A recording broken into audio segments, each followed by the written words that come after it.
Paramashivoham. Om Nithyananda Paramashivoham. Nithyanandam Paramashugadam Kevalam Jnanamurtim Dvandvatitam Gaganasadusham Tattvamasyadilaksham Ekam Nityam Vimalamachalam Sarvadi Sakshibhutam Bhavatitam Trigunarahitam Sadgurum Tam Namami. Nithyanandam, we offer our humble obeisance, our humble pranams to the divine lotus feet of the Supreme Pontiff of Hinduism, Jagat Guru Mahasannidhanam, His Divine Holiness, Bhagavan Nithyananda Paramashivam. We welcome all the viewers across the world for this Uttamottama Seva to Paramashiva. For those of you who are tuning in for the first time to Kailasa's Nithyananda TV, welcome to the official TV channel for Sri Kailasa, the only and greatest Hindu nation in the world. Nithyananda Paramashivam, His Divine Holiness, is the reviver of Kailasa, the ancient enlightened civilization and the great cosmic borderless Hindu nation. His Divine Holiness is an avatar from and is the Supreme Pontiff of Hinduism. His Divine Holiness has made science of power manifestation, yoga, and temple-based universities for humanity. Sovereign Order of Kailasa, led by His Divine Holiness and Nithyananda Order of monks, nuns, and Hindu diaspora are working for global peace and to give a superconscious breakthrough to humanity. Nithyananda Hindu University is the world's largest university with extended campuses in 150 countries, is collecting, organizing, preserving, time capsuling, decoding, spreading, and reviving the 20 million source books of Hinduism. And the 64 sacred arts and sciences like Ayurveda, music, dance, sculpting, astrology, and Vastu. His Divine Holiness is the 293rd Guru Mahasannidhanam of Shamala Pita Sarvajna Pitam, the ancient apex body of Hinduism, and the present emperor of Surya Vamsa Surangi Samrajyam. His Divine Holiness has survived the worst persecution of many assassination attempts on person and character by anti-Hindu elements. To explore the videos, you can visit Kailasa's Nithyananda YouTube channel. For all of us, millions of Sri Kailasa Vasis all over the world, you and me, if you have had any spiritual breakthrough, any great experience of Kundalini awakening, if today we are able to manifest Shaktis, if it is because at the mere age of 12, His Divine Holiness did the tyaga of sitting with utmost sincerity and ferociousness with himself and manifesting this ultimate spiritual breakthrough. Paramashiva has come down to planet Earth and manifested this great, grand Leela of his life. For each and every one of us to be part, His Divine Holiness has taken this physical form and came down from Kailasa itself. Now that His Divine Holiness, Swamiji, is here, we can celebrate his happening on planet and spread this message of Sri Kailasa. We invite all the viewers to share this link with all on Facebook, Twitter, Instagram, and all other social media platforms. As we continue this introduction of the avatar, the autobiography of the avatar, and the Uttamottama Seva to Paramashiva, and preparation for the satsang, the live satsang and the live satsang. Let's do whatever we can do to spread this message to one and all. There are innumerable reasons why His Divine Holiness Nithyananda Paramashivam happened on planet Earth. He happened to cause the next evolutionary breakthrough for life. He happened to cause the Satya Yuga once again on this planet Earth. He happened for the fulfillment of consciousness itself. He happened for the entire humanity, and he happened exclusively for you and me at the same time.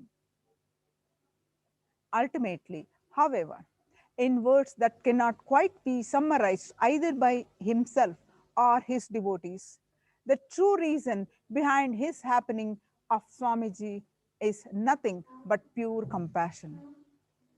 This realization will happen in you after reading and listening to the full life story of His Divine Holiness, all of his gifts for humanity, and all his sacrifices.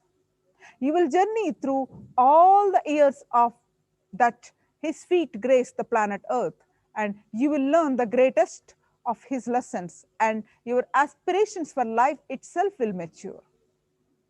You are yourself will have the realization that brings tears to your eyes and ultimate surrender into your mind. Avatar of Paramashiva happened on planet Earth just to ensure we realize we are also Paramashiva. Today, during this Uttamottama Seva to Paramashiva, we will explore more on autobiography of the avatar. We do not know how many births we have struggled or prayed to have a avatar as the master. We are not even aware of our own true yearning. A master happening in our life is not a joke. We ourselves do not know how many births we have struggled and prayed intensely to have a glimpse of a living master. First, we should understand for human beings such as you and I, our life stories are written after we die. But for Avatar, the script is written, the Avatar comes down, and then it is enacted. Listening to the experiences of His Divine Holiness is literally an initiation. The seed of possibility for that experience to happen in you is bestowed and blessed on us.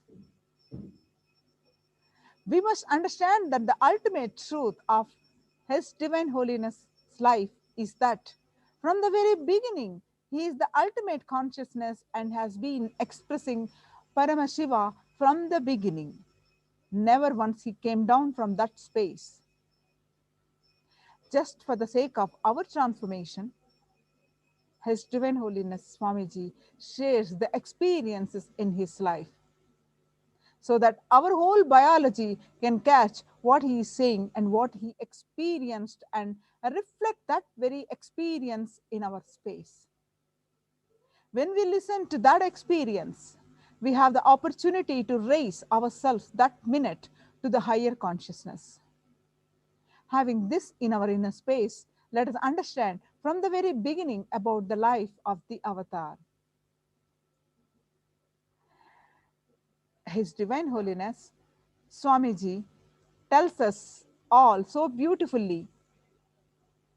It is Ganesha Puja with which my whole life started. Actually, Swamiji narrates this in his own words. He says, had I not taken up public life, I would not have been a pujari, a temple priest. The number of hours I spent in yoga, the number of hours I spent in speaking, the number of hours I spent in my public life, the number of hours I spent in meditation, all this put together cannot cross the number of hours I spent in puja.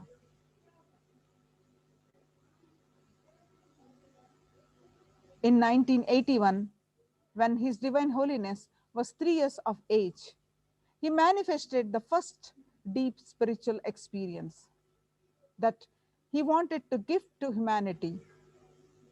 It was the experience of oneness through relaxing with the deities and understanding the realness of Hindu truths. Now, we will listen from Ma Sadashivapriya the experience that Ganesha Puja and feeding of Ganesha with His Divine Holiness experienced when he was really young.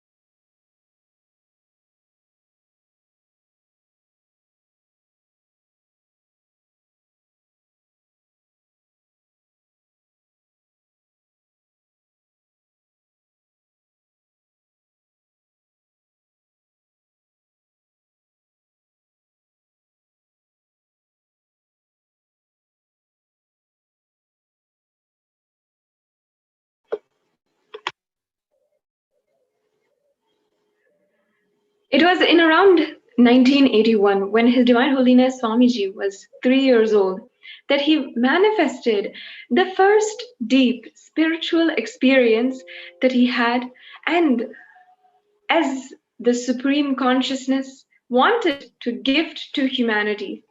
It was the experience of oneness through relating with deities and understanding the realness of the Hindu truths.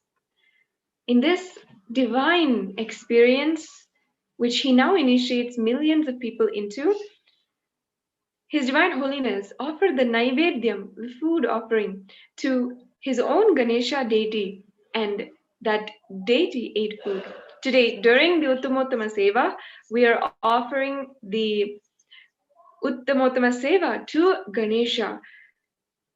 And that is why we're taking this time to remember the divine Leela incidents and happenings of the avatar of Bhagwan and his whole relation with Ganesha.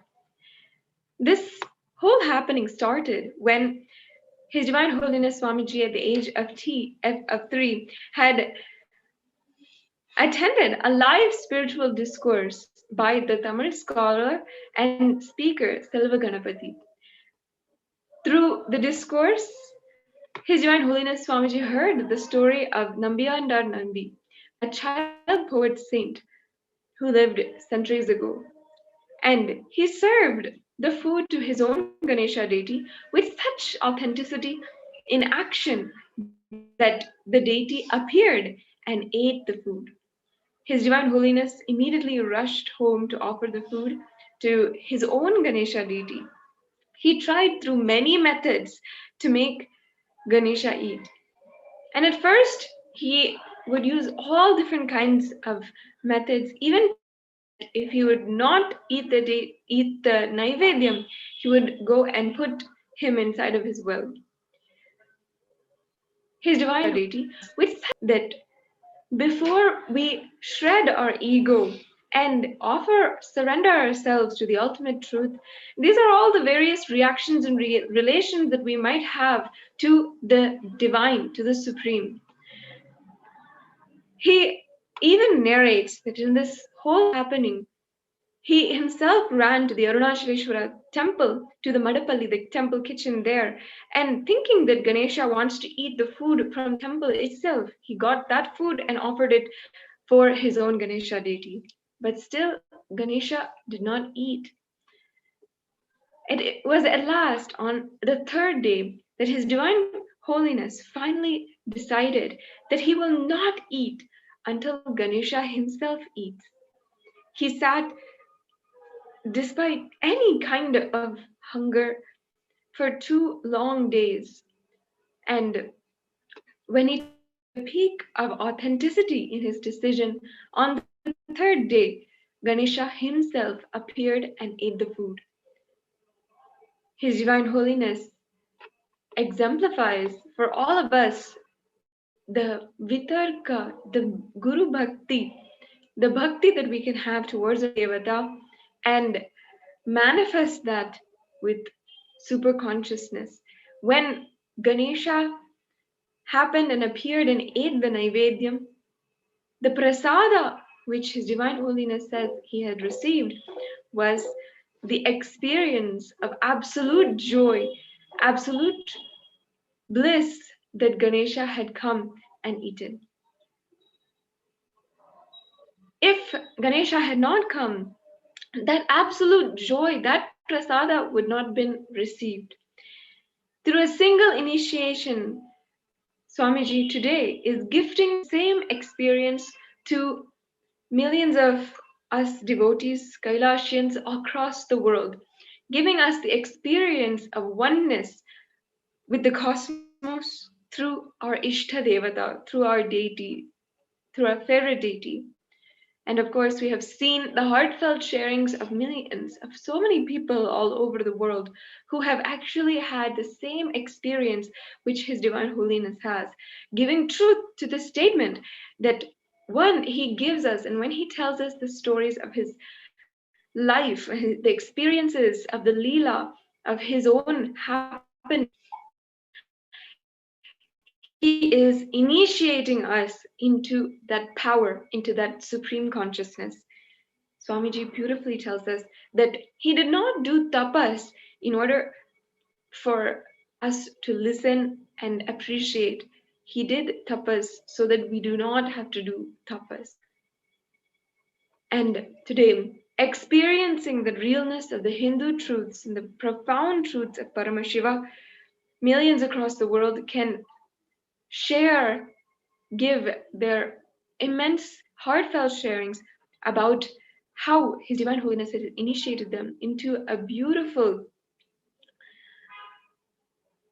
relationship where they can relate with deities, with over 3,270 deities, which Swamiji has himself energized and then consecrated in various temples across the world, whether it's in Europe, in France, in Slovakia, or in Los Angeles, in the United States, or Guadeloupe. There are so many places where, in 600 places all over the world, where the consecrated deities are offered Naivedyam, are offered daily worship, and through that science of worship, so many millions of people are attaining the supreme consciousness.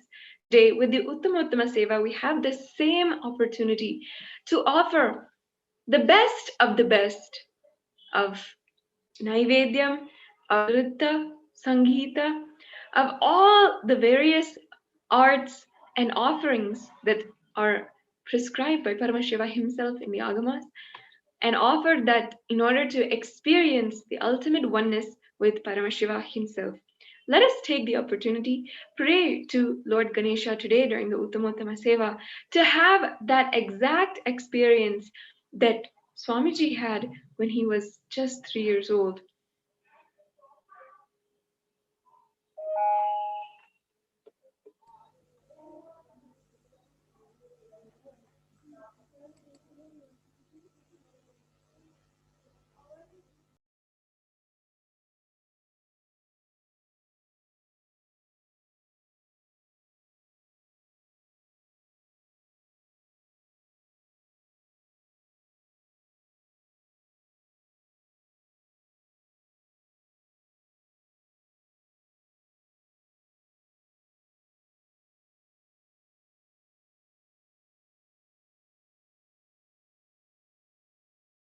At his feet is what we do during the Uttamottama Seva, whereby we experience the intense Shaktinipata and Advaita, the space of oneness with him.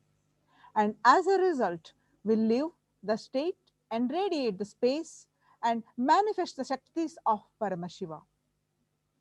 We offer them during this Seva, the best of the food offered as a Naivedyam, the best movement a body can make of as dance, the Nritya Seva, the best of sound, offered as music, Sangeeta Seva, the best of consciousness, offered as power manifestation, Shakti Avishkarana, the best that humanity can offer to Paramashiva as gratitude is offered in Uttamottama Seva. Today, we offer the Uttamottama Seva to Nithyanandeshwara Paramashiva, Nithyanandeshwari Parashakti, and Lord Ganapati, the Ganesha. So let's understand the Ganesha, the embodiment of joy, the embodiment of the spontaneity, completion. Om Gananam Tvam Ganapatigum Havahamhe Kavim Kavina Pavastavastavam Jeshtarajam Brahmanam Brahmanaspata Anashrunnannoti Bisvida Sadhanam. Om Shri Ananda Ganapataye Namaha. Ganapati is the embodiment of cosmic intelligence. There was actually a survey done on which form of God is worshipped the most. It is Ganesha, the Ganapati, in various thousands of forms. He is the Lord of all new beginnings, the embodiment of highest state of consciousness. We have, in Sanatana Hindu Dharma, we have 7 major sampradayas. Ganapati is worshipped in all sampradayas.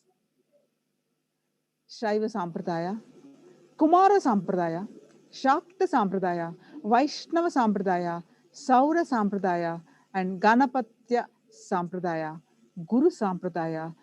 And in all these 7 Sampradayas, Ganapati is worshipped. Any temple you go in India, we have Ganapati Murti. Now, let us understand, how do we tune into Ganesha, the cosmic intelligence? Ganesha is the most beloved and friendly god from Hindu tradition.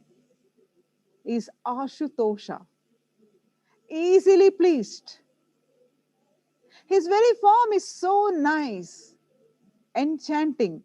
You can relate with him in any way you want. Unassuming, undemanding. You can just make him out of a small piece of turmeric and a little bit of clay. Out of anything you can make, and he's available, undemanding. The largest worshipped deity in India is Ganesha. Every street will have Ganesha temple. You don't need a big ritualistic puja from him. A village lady, after finishing the bath, comes and puts water on Ganesha deity and on the bank of the river and worships and goes. You can't worship any other god like this without much ritual. Here is Ganesha, the most beloved god. His very form is powerful representation of the cosmos. He is a very powerful expression of cosmic intelligence. He has 4 hands, the right upper hand holding Ankusha, noose, the left upper hand Pasha, right lower hand his own tusk, and left lower hand a sweet Modaka. The nose Ankusha is a very small instrument which can control a huge elephant. It is actually represents unclutching. Any size mind, like an elephant size mind, can be controlled by a small key called unclutching. The noose represents unclutching.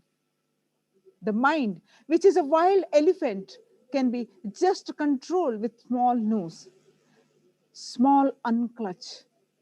Left hand, the Pasha, which he holds, Pasha means attachment. He does not allow thoughts to become engrams.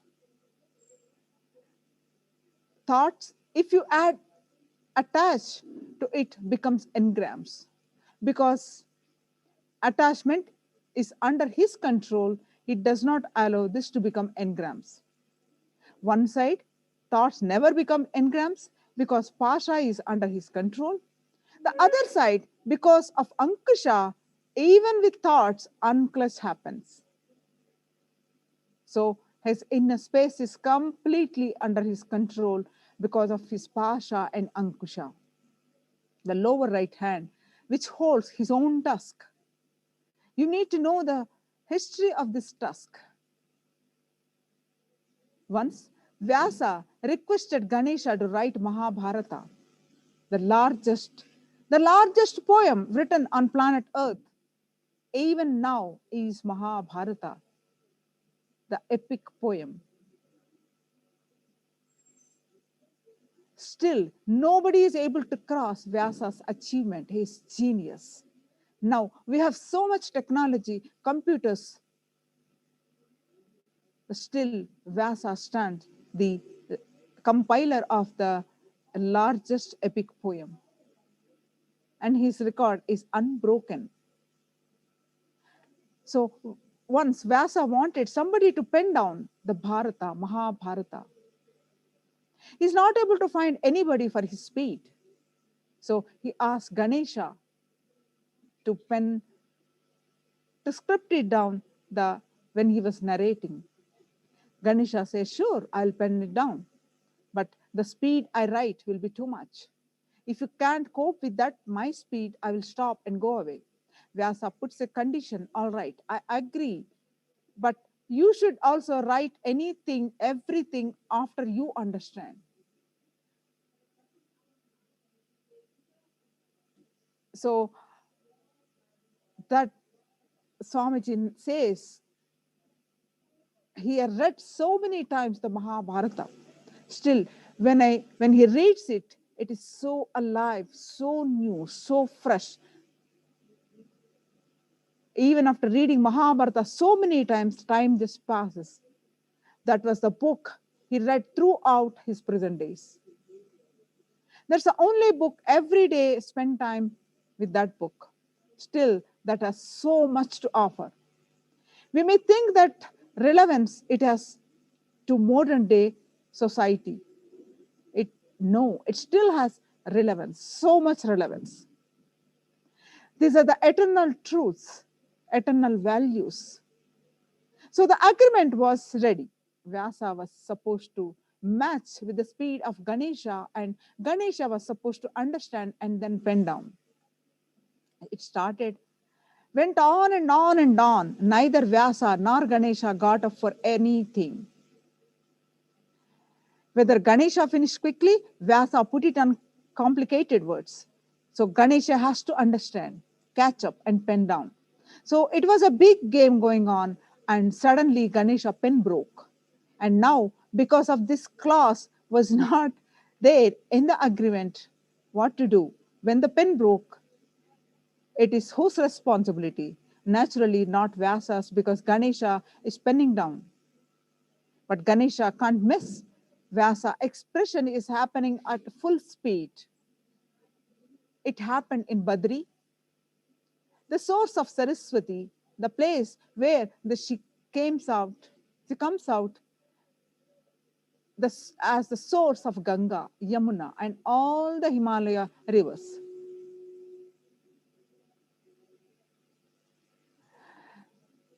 So the story on the banks of Saraswati, writing going on and on. Then Ganesha immediately breaks his own tusk and start writing. This sacrifice of Ganesha shows two things. His spontaneity of decision making. His courage to sacrifice for the cause. He is not telling Vyasa to stop. I'll run and get a pen. No, spontaneous decision making, and courage to sacrifice his own tusk. Courage to sacrifice. Courage to sacrifice for the benefit of the humanity. So his upper two hands represents his pure, blissful inner space. Lower right hand, his courage and spontaneity.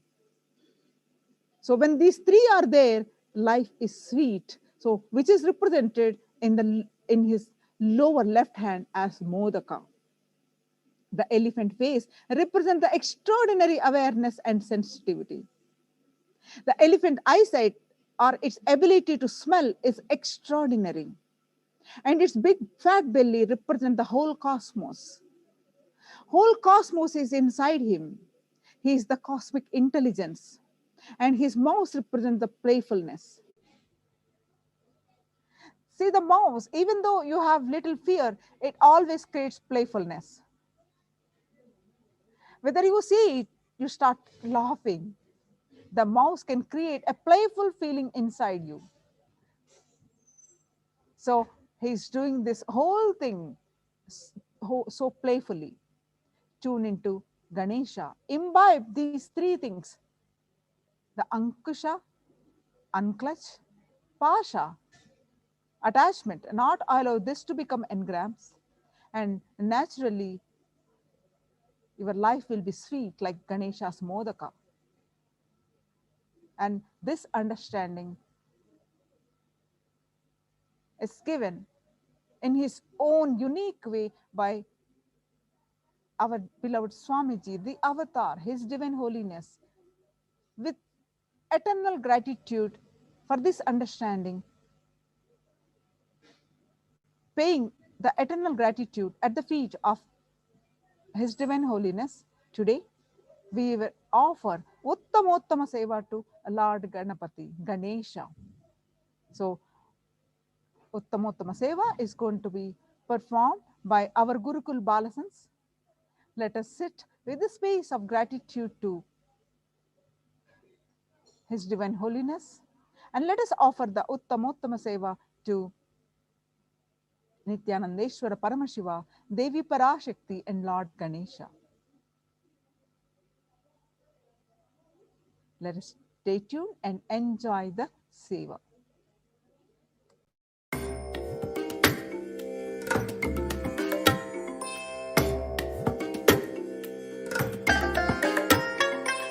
I bless you all.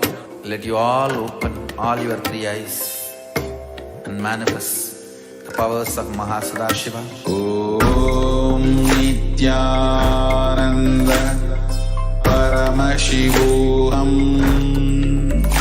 Om Nithyananda Paramashivoham. Om Nithyananda Paramashivoham.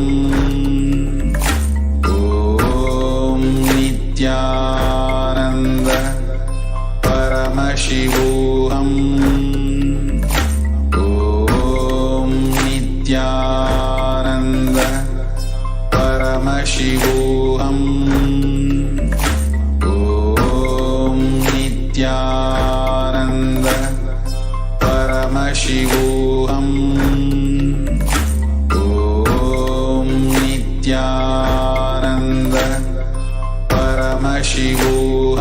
Paramashivoham. Om Nithyananda Paramashivoham. Om Nithyananda Paramashivoham. Om Nithyananda Paramashivoham. Om Nithyananda Paramashivoham. Om Nithyananda Paramashivoham. Om Nithyananda Paramashivoham. Om Nithyananda Paramashivoham.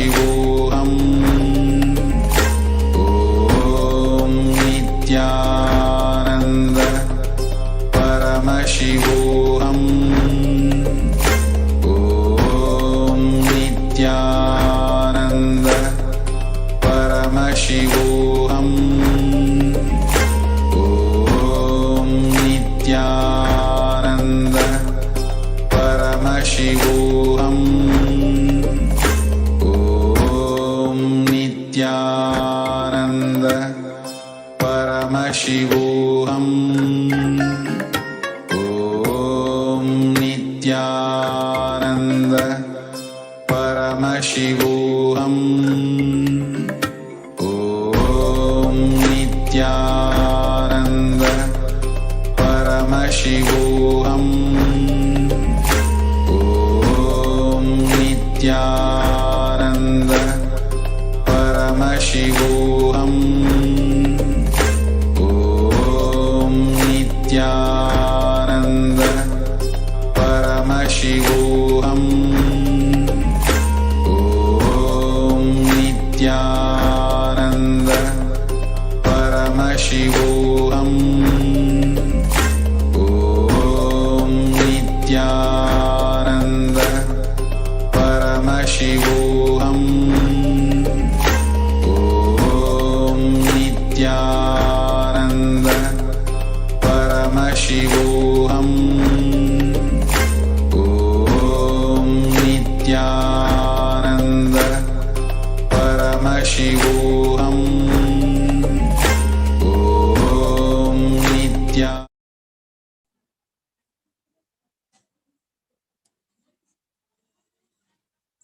The first offering of the Uttama Seva at the feet of Devi Nithyanandeshwari Parashakti Sameta Sri Nithyanandeshwara Paramashivam is the offering of the Chaturvedam. Deva Devottama Devata Sarvabhauma Akhilanda Koti Brahmanda Nayaka Sri Nithyanandeshwari Parashakti Sameta Sri Nithyanandeshwara Paramashiva Chaturveda Priya Chaturvedam Avadharaya. Hari Om. Rigveda. Hari Om. Agniveele Purohitam Yajnasya Devam Dhyatmijam Hotaram Ratnadhatamam. Hari Om. Yajurveda. Hari Om. Isheto chetva vayavasto payavasta devopasavita Prapaya dusheshtatamaya padmane. Hari Om. Samavita. Hari Om. Agnahaya hi pitaye grahano hapyadataye Nihota sabji bharirishi. Hari Om. Atharvaveda. Hari Om. Shanno Devi Rabhishtaya Apo Pavantu Pitaye Shayyo Rabhisravantu Naha. Hari Om. The next offering at the feet of Devi Nithyanandeshwari Parashakti Sameta Sri Nithyanandeshwara Paramashivam is the offering of the Agama Shlokas. Deva Devottama Devata Sarvabhauma Akhilanda Koti Brahmanda Nayaka Sri Nithyanandeshwari Parashakti Sameta Sri Nithyanandeshwara Paramashiva Agama Shloka Priya Agama Shloka Magadharaya. Agatam Shivabhadrebhyo Gatam cha Girijabhuke Madam hi Vasudevasya Tasmadagama Uchyate. Shri Bhagavanuvacha Adi Kautuhala Vishta Richasye Tachunu Priye Yanme Netrantare Vagnir Yadvamritamannuttamam Tadviryam Puritam Sarvam Mama Tejopabrimhitam Ichcha Jnana Kriya Rupam Netramritamannuttamam. The next offering at the feet of Devi Nithyanandeshwari Parashakti Sameta Sri Nithyanandeshwara Paramashiva is the offering of the Stotra Seva. Deva Devottama Devata Sarvabhauma Akhilanda Koti Brahmanda Nayaka Sri Nithyanandeshwari Parashakti Sameta Sri Nithyanandeshwara Paramashiva Agama Shloka Stotra Priya Stotram Avadharaya. Om Namo Bhagavate Sadashivaya Sakala Tattvatmakaya सर्वमन्त्रस्वरूपाय सर्वयन्त्राधिष्ठिताय सर्वतन्त्रस्वरूपाय सर्वतत्त्वविधुराय ब्रह्मरुद्रावतारिणे नीलकण्ठाय Parvati Manoharrai सोमसूर्य अग्निलोचनाय भस्मोद्धूलितविग्रहाय महामणिमुकुटधारणाय माणिक्यभूषणाय सृष्टिस्थितिप्रलयकाय रौद्रावताराय दक्षाध्वरध्वंसकाय महाकालभेदनाय मूलाधारैकनिलयाय तत्त्वातीताय गङ्गाधराय सर्वदेवादिदेवाय सदाश्रयाय वेदान्तसाराय त्रिवर्गसाधनाय अनन्तकोटिब्रह्माण्डनायकाय अनन्तवासुकितक्षककार्कोटकशङ्खपुलिकपद्ममहापद्मेहि अष्टमहानागकुलभूषणाय प्रणवस्वरूपाय चिदाकाशाय आकाशदिक्स्वरूपाय ग्रहनक्षत्रमालिने सकलाय कलङ्करहिताय सकललोकैककर्त्रे सकललोकैकभर्त्रे सकललोकैकसंहर्त्रे सकललोकैकगुरवे सकललोकैकसाक्षिणे सकलनिगमपुष्याय सकलवेदान्तपारगाय सकललोकैकशङ्कराय शशाङ्कशेखराय शाश्वतनिजावासाय निराभासाय निरामयाय निर्मलाय निर्मदाय निश्चिन्ताय निरहङ्काराय निष्कलङ्काय निर्गुणाय निष्कामाय निरुपप्लवाय निरपद्रवाय निरवद्धाय निरन्तराय निष्कारणाय निरन्तकाय निष्प्रपञ्चाय निस्सङ्गाय निद्वन्द्वाय निराधाराय निरागाय निष्क्रोधाय निर्लोपाय निष्पापाय निर्भयाय निर्विकल्पाय निर्भेदाय निष्क्रियाय निष्कुलाय निःसंशयाय निरुपमविभवाय नित्यशुद्धबुद्ध परिपूर्ण सच्चिदानन्दात्मयाय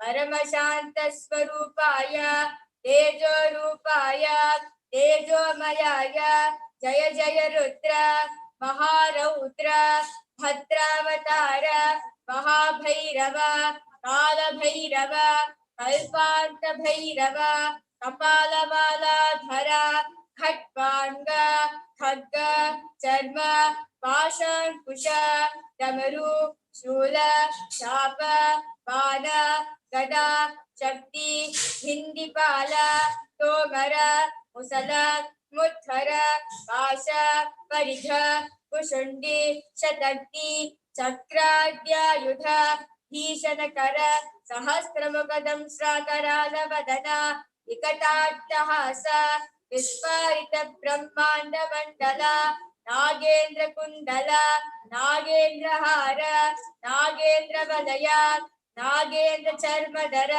मृत्युंजय त्र्यंबक विश्वरूप विरूपाक्ष विश्वेश्वर ऋषभवाहन विश्वभूषण विश्वतोमुख सर्वतो रक्ष रक्ष मां ज्वल ज्वल महामृत्युम् अपमृत्यु भयं नाशय नाशय चोर भयम् उत्साधय विषसर्प भयं शमय शमय चोरान् मारय मारय मम शत्रून् उच्चाटय त्रिशूलेन विदारय कुठारेण भिन्दी खड्गेन चिन्दी खट्वाङ्गेन विपोतय मुसलेन निष्पेषय बाणैः सन्ताडय रक्षांसि भीषय भूतानि विद्रावय कूष्माण्ड मारीच वेताल ब्रह्मराक्षसगणान् संतातय माम् अभयं कुरु पितृस्त्वं माम् आश्वासय नरकभया माम् उद्धर सञ्जीवय शत्रुभ्यां माम् आप्याय दुःखातुरं माम् आनन्दय शिवकवचे नमः आच्छादय मृत्युञ्जय त्र्यम्बक सदाशिव परमशिव नमस्ते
The next offering. The next offering at the feet of Devi Nithyanandeshwari Parashakti Sameta Sri Nithyanandeshwara Paramashivam is the offering of the Dravida Vedam. Devadevottama Devata Sarvabhauma Akhilanda Koti Brahmanda Nayaka Sri Nithyanandeshwari Parashakti Sameta Sri Nithyanandeshwara Paramashiva Dravida Vedam Priya Dravida Vedam Avadharaya.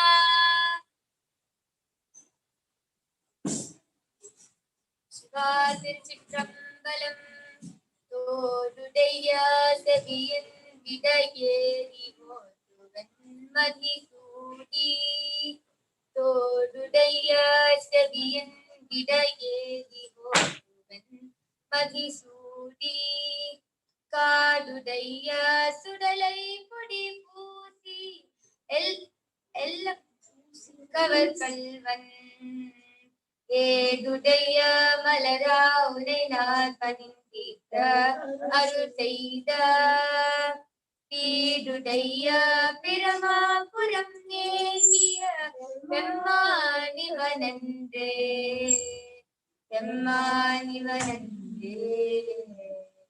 Siva Thiruchitrambalam.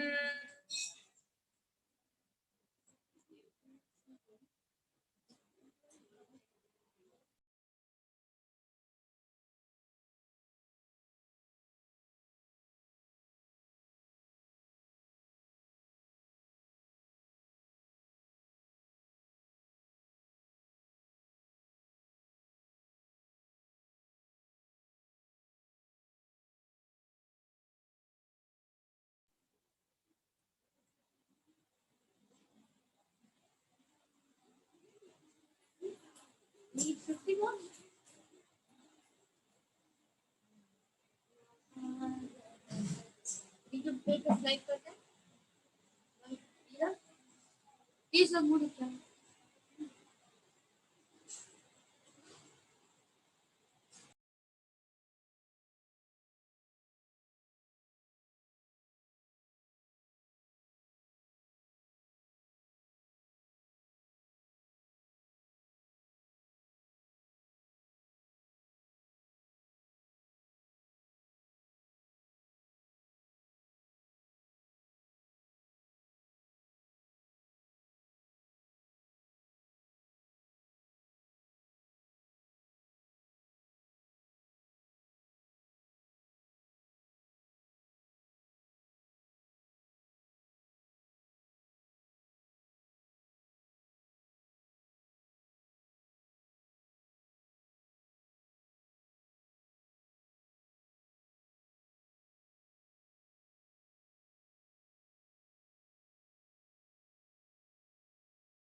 In today's offering of the Sangita Seva, we would like to offer the Mahaganapatim Manasa, a classical Carnatic music composition by Muthuswami Dikshitar, the master composer, poet, singer, and Veena master from South India. This devotional composition is dedicated to Lord Ganesha. Song set in Ragam, Natai, Talam, Aditalam.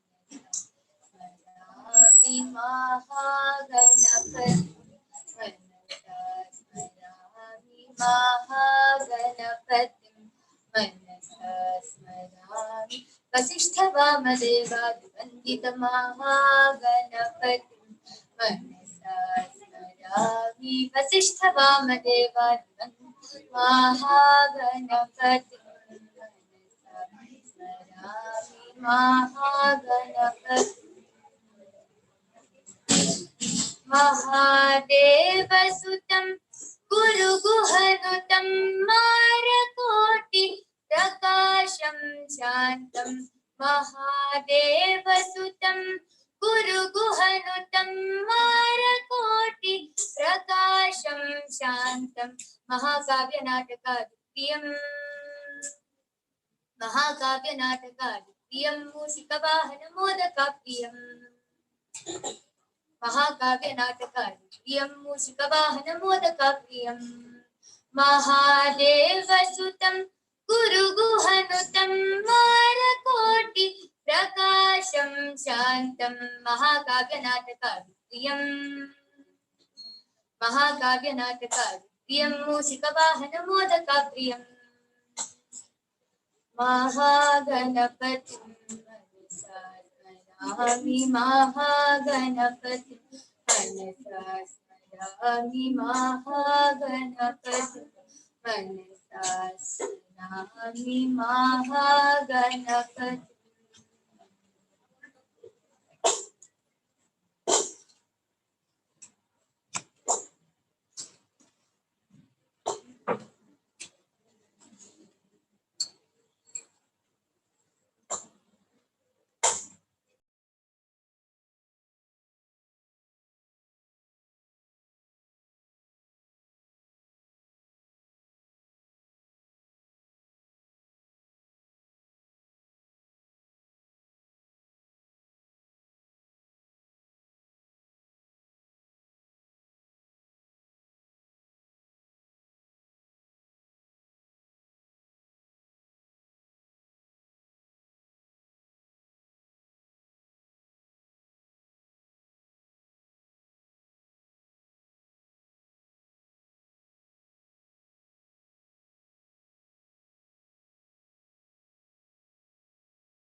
Shiv नाट्यप्रिय नाट्यमवधारय।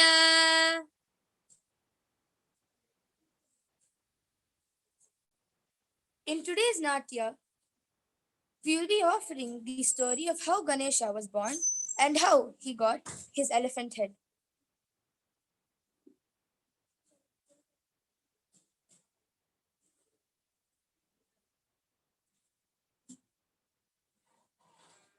One day, Parvati went to take a bath, but she needed somebody to guard the door. So she called Nandi. and told him, I am going for bath. You guard the door.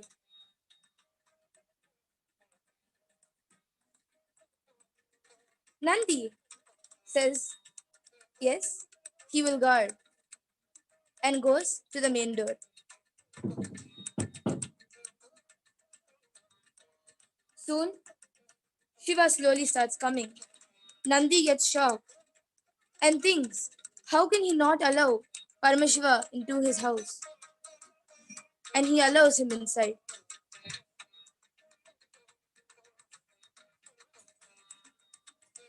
When Devi sees Shiva, she asks, who allowed you inside? How did you come in? Paramashiva says, who else? Nandi only allowed me inside.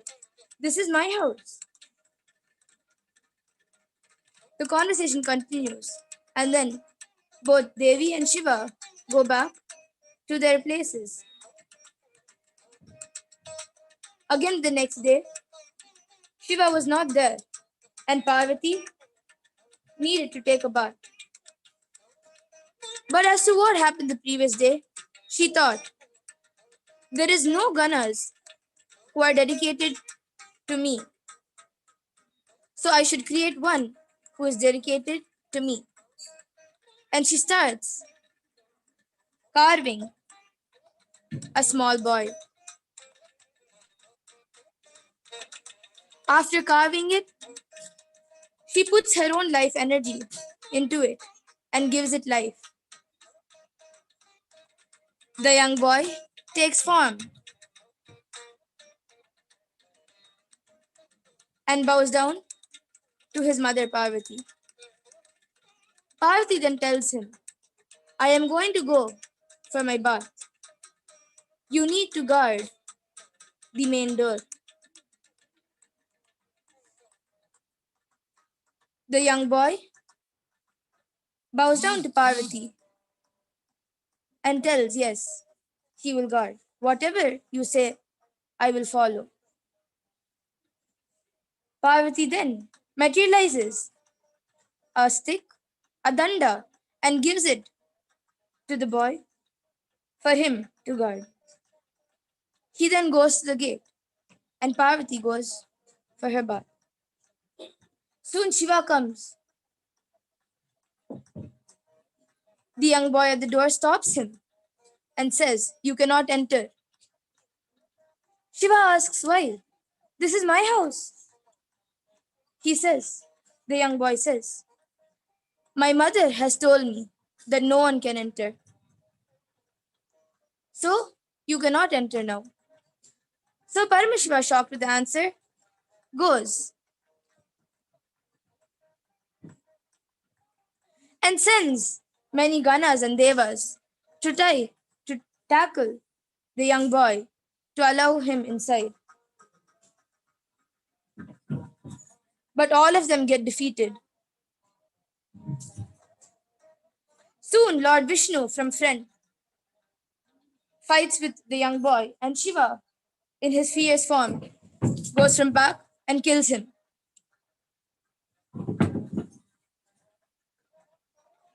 Knowing some chaos is happening outside, Devi Parvati comes in. She sees Ganesha and gets shocked. And she asks everyone, what has happened to my son? Shiva gets shocked and asks, your son?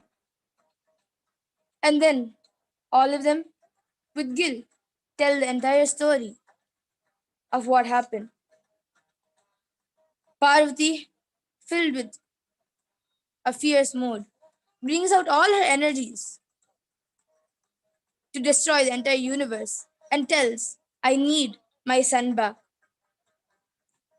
Shiva then calls his gunners and tells, go all around and find the animals which face the north and get their head. The gunners immediately leave along with Nandi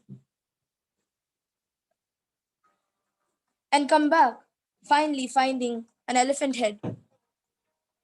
Paramashiva takes the head, puts it on the body without a head, and puts his own life energy into it and gives life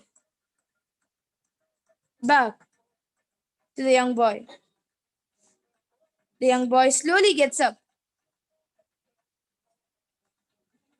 He feels his face, looks around, and gets up, turns to his parents, and bows down to them. And then, now known to the world as the god with the elephant head, as Ganesha, Gajanana, Vinayaka, Vignaharta, and in many more names, the one who removes obstacles.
The next offering at the feet of Devi Nithyanandeshwari Parashakti Sameta Sri Nithyanandeshwara Paramashiva is the offering of the Nritya Seva.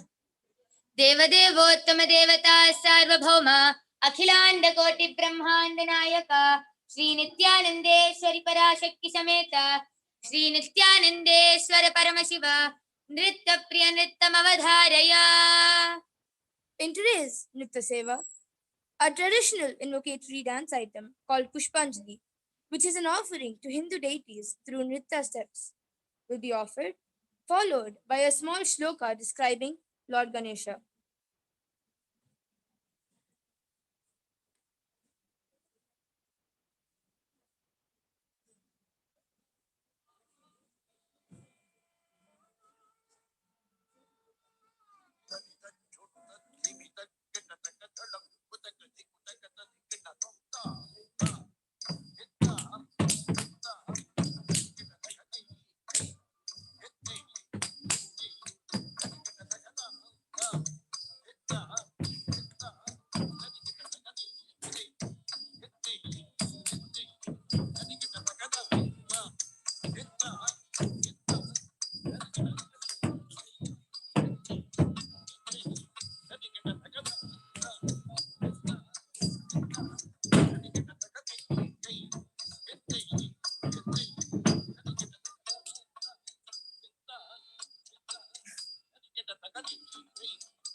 I bless you all. Let you all open all your three eyes and manifest the powers of Mahasadashiva. Om Nithyananda Paramashivoham.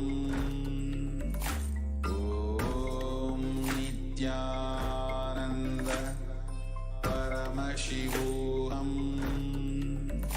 Om Nithyananda Paramashivoham.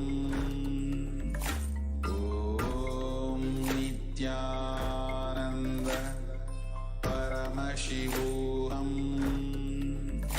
Om Nithyananda. The next offering at the feet of Devi Nithyanandeswari Parashakti Sameta Sri Nithyanandeswara Paramashiva is the offering of the Nitya Seva. Devadevottama Devata Sarvabhauma Akhilanda Koti Brahmanda Nayaka Sri Nithyanandeswari Parashakti Sameta Sri Nithyanandeswara Paramashiva Nritya Priya Nrityam Avadharaya.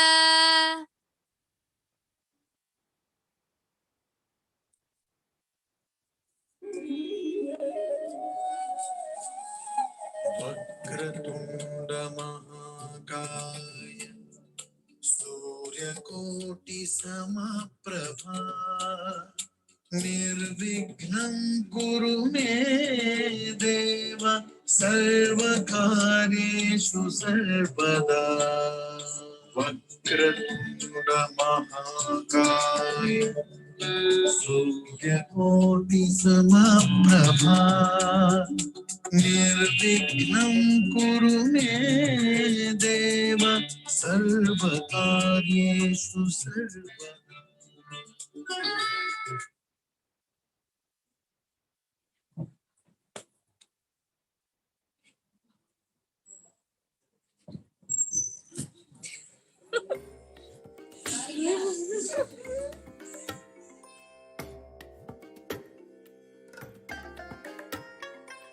I bless you all.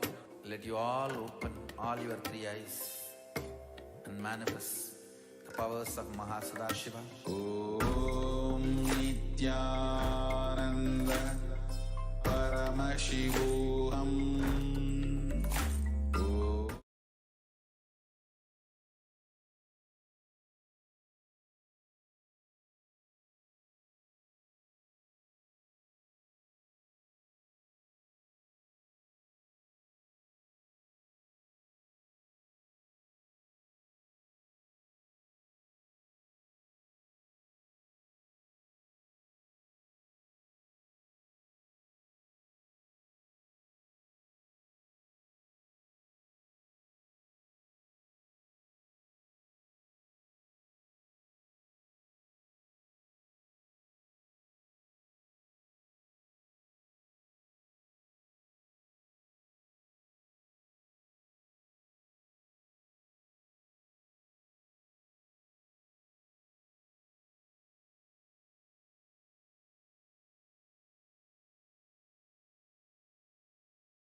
Nithyanandeshwari Parashakti Sameta Sri Nithyanandeshwara Paramashiva is the offering of the Paramashiva Shakti Avishkarana.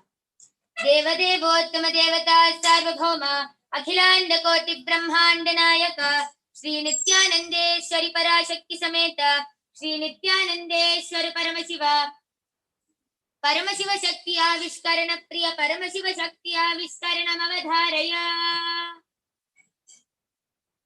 नित्यानन्दं परमसुखदं केवलं ज्ञानमूर्तिम् द्वन्द्वातीतं गगनसदृशं दत्तमस्याभिलक्ष्यम् एकं नित्यं विमलमचलं सर्वदी साक्षिभूतं भावातीतं त्रिगुणरहितं सद्गुरुं तं Namami.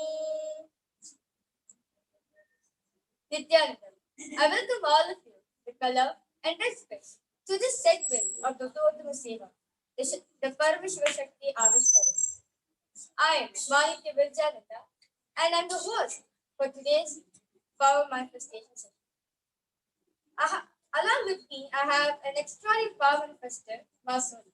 So, Masoni, would you like to introduce yourself? My name is Masoni.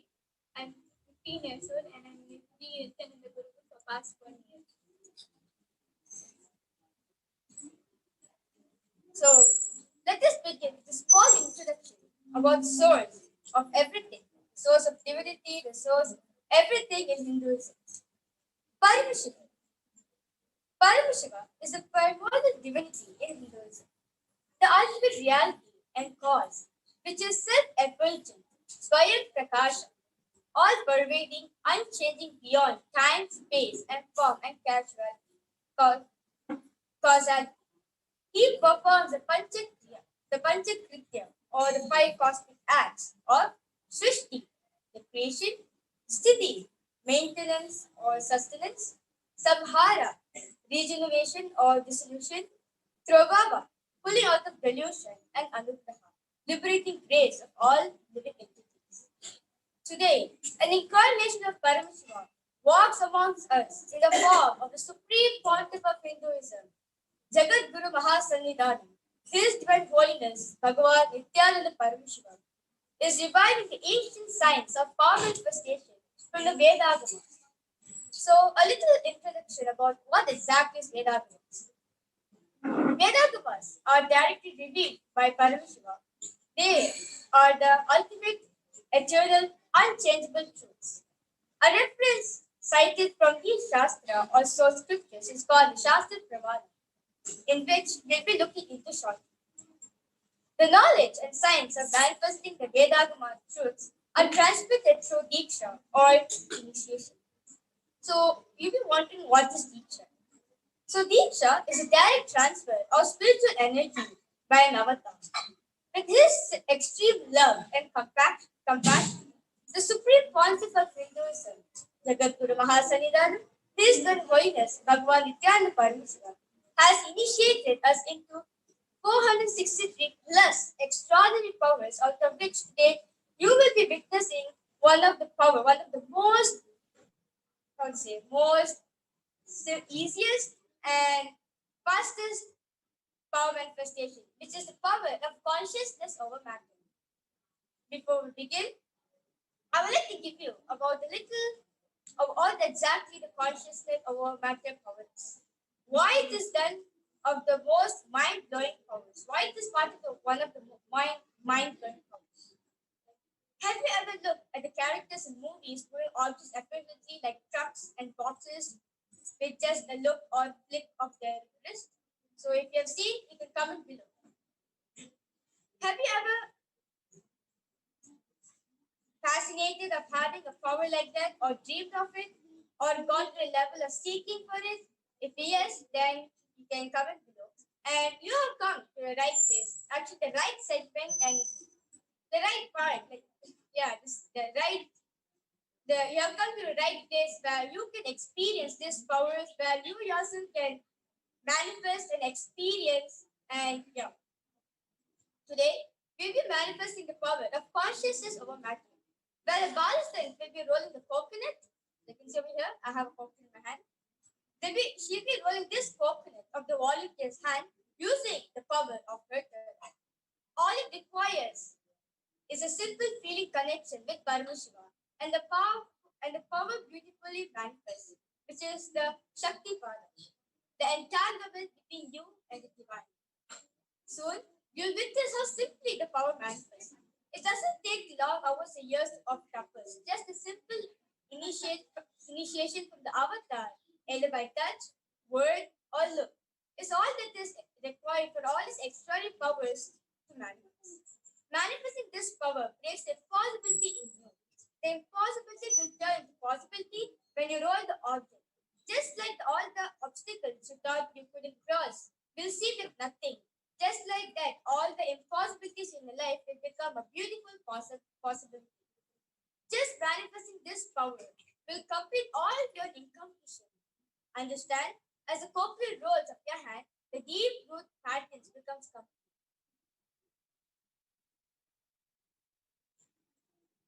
Now, with this, I would like to welcome our volunteer for today's segment of the Uttamattama Seva, the Paramashiva Shakti Hospital.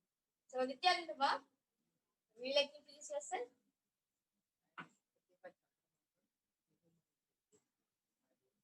Okay. So, Ma is Ma Pratibha Chandramohan and she's been living in the Bangalore. So, before we begin the power manifestation, let us enter into the Shastra Pramana, the scripture reference given by Paramashiva himself in the Arthamaks.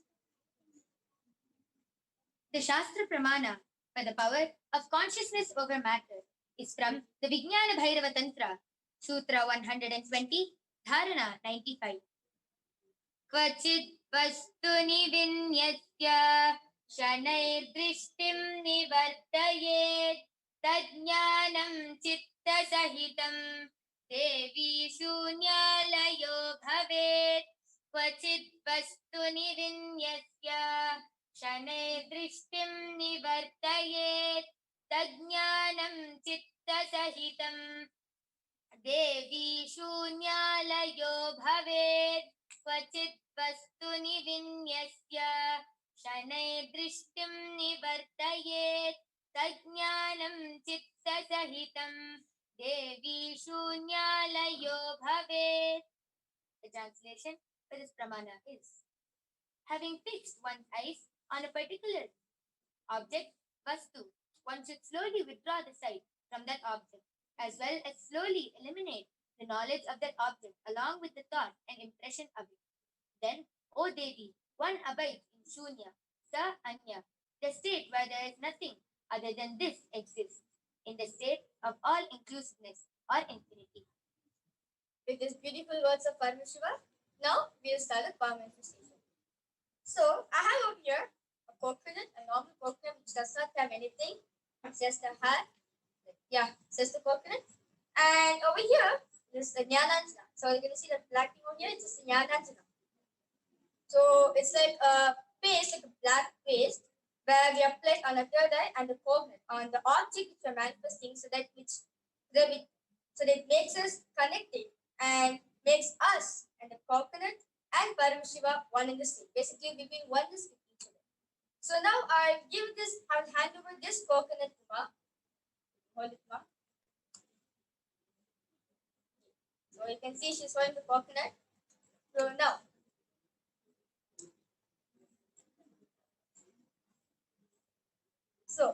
now, Ma Soni is going to begin the power manifestation by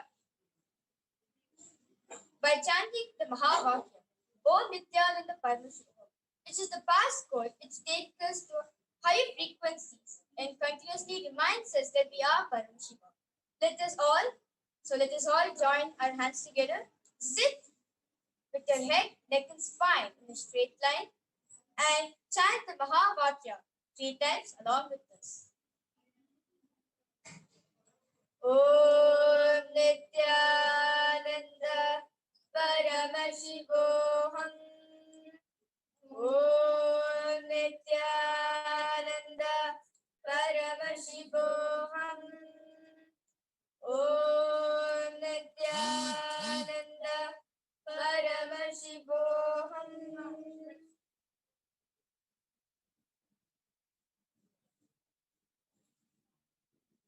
Okay, so while Masoni is manifesting the power, I would like to authenticate the whole experience by providing you the active pramana. The experience and result is time tested, foolproof by the Vedic teachings. So, back in the Dwapara Yugas, on the 8th night of Krishna Paksha, the month in Bhadrapada, the night of the birth of the avatar, Sri Krishna, his father, Vasudeva, had taken from Mathura to Gokul, where his friend Nanda lived. As in Mathura, King Kamsa was waiting to kill Krishna. It was raining heavily, and the river Yamuna was in flood. But as Vasudeva approached the river, he requests Yamuna to give away.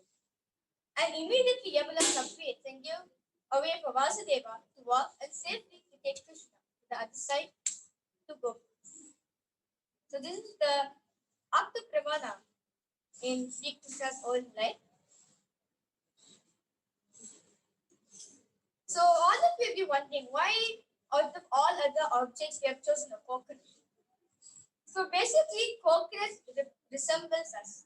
In the Vedas, as you can see, coconut actually resembles, it has 3 eyes, it has the face which is the nut shell, and the hair which is like pointing towards us, which basically represents us. It represents our identity.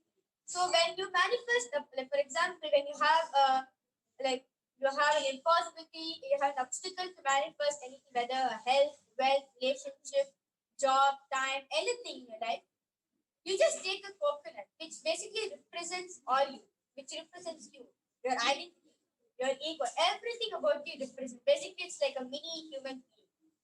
So just hold the coconut and just connect it to Paramashiva through oneness, and you manifesting naturally. You moving the coconut is you moving the patterns. When you roll the coconut out of the other person's hand, basically you melt down the incompletion, the patterns which are holding inside. So now, so the coconut fell. Yeah. So, how did you feel about the whole experience? Did you feel any shift or did you feel anything happen inside you?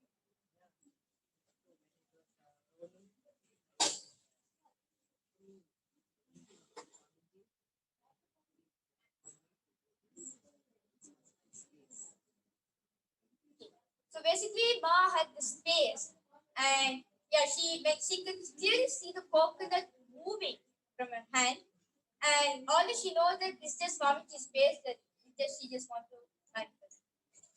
So Soni, how did you feel being today's manifester and you manifesting this power?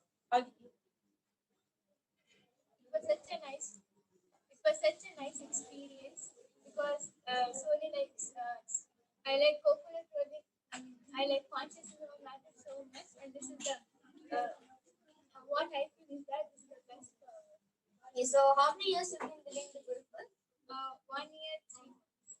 Have you seen Swamiji physically? So it is just an initiation. As I said, initiation can happen either by word or look or a touch. So she got initiation of the Nayana teacher just by a look of Swamiji. She got initiated into this power. So I will offer my humble gratitude at the divine lotus feet of the supreme pontiff of Hinduism, Jagat Guru Mahasanidhanam. He is when holiness, Bhagavan Nithyananda Paramashivam, and Dev Nithyananda Paramashivam and Sri Nithyananda Paramashivam. And I would like to invite all of you to join us for tomorrow's segment of the Uttama Seva to witness various different offerings which will be happening. Thank you, Nithyananda.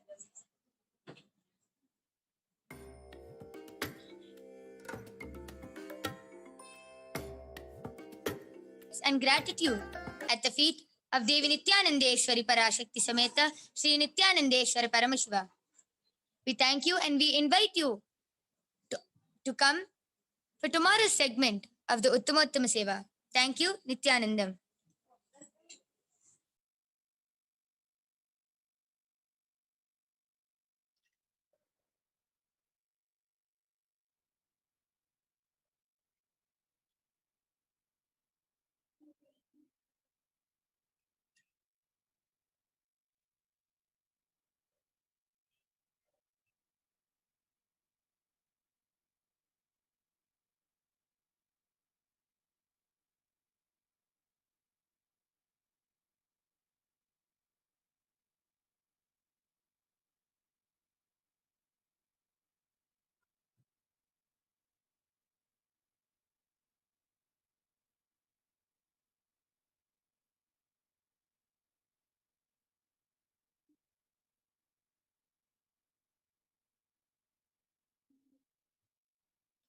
नित्यानन्दं परमसुखदं केवलं ज्ञानमूर्तिं द्वन्द्वातीतं गगनसदृशं तत्त्वमस्याधिलक्ष्यम् एकं नित्यं विमलमचलं सर्वदी साक्षिभूतं भावातीतं त्रिगुणरहितं सद्गुरुं तं Namami.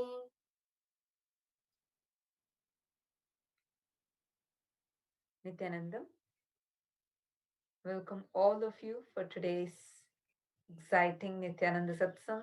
It's been really amazing where we are receiving the energy directly from Swamiji during his great pause. The darshan feels like extraordinary, like no words to describe the sweetness we experience during the darshan. Just the darshan, even though it's just so short, just few minutes, it's extremely powerful. And with the last few days, Swamiji has been continuously giving his darshan, just that energy, sharing that space with all of us, for all of us to receive the most powerful truths. And like yesterday, Swamiji told, in this samadhi, if all the truths that Swamiji reveals, it will be beyond the comprehension of human logic. And so Swamiji has been giving his darshan to all of us in the last few days. And for today's Nithyananda Satsang, the live divine audience with the avatar, Jagat Guru Mahasannidhanam, His Divine Holiness Bhagavan Shri Nithyananda Paramashivam. We have people tuned in from over 150 places.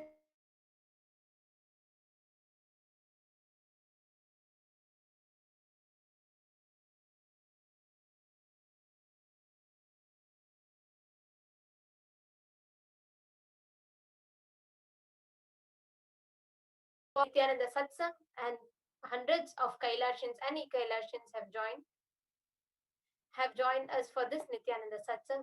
So we welcome all of you and all the devotees and viewers, all the e-citizens of Kailasa who have joined us from 500 plus Facebook pages, Twitter, Instagram, and Kailasa's NTV, Kailasa HNTV, and Kailasa TV for this direct divine audience with the Supreme Pontiff of Hinduism, Jagat Guru Mahasannidhanam, His Divine Holiness, Bhagavan Shri Nithyananda Paramashivam. Before we enter into today's segment, let's take a few minutes and watch a video on who is His Divine Holiness, Bhagavan Shri Nithyananda Paramashivam. I am as old as sun, as new as sunrise.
various incarnations happened,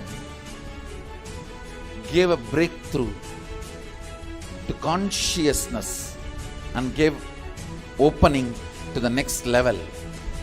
My responsibility is to introduce new consciousness which manifests powers of Sadashiva. As Mahamandaleshwar of Mahanirvani Akada, the oldest apex body of Hinduism, I welcome every one of you.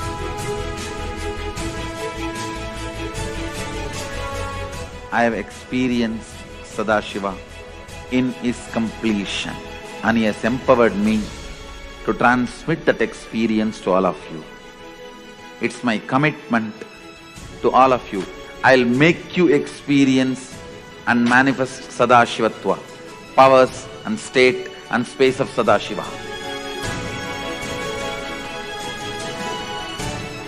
When you manifest powers, naturally the state of Sadashiva and space of Sadashiva starts manifesting in you. More power manifestation, more integrity, more unclutching, more nirvikalpa samadhi, more joy, more restful awareness, more responsibilism, more enrich, more bliss.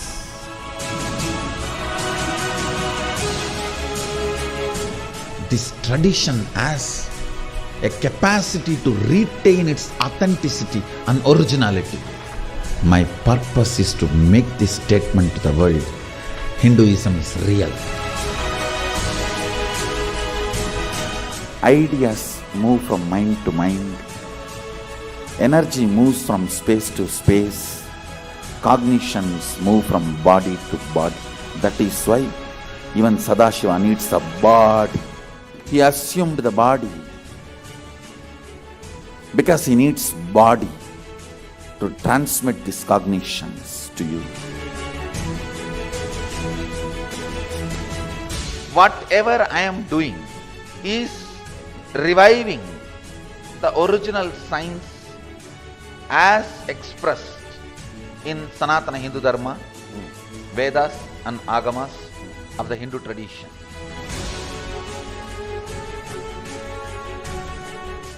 Given by Sadashiva, received by Devi, adopted by Vishnu to run this universe is Agama.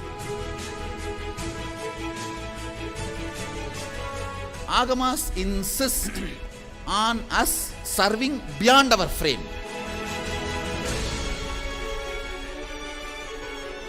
Whatever experience, anubhuti I had by my Guru's grace, Atma Pramana, I do acid wash with Shastra Pramana, Apta Pramana, the ancient masters' experiences. Whatever finally stand, I share it with the world as Sakshi Pramana.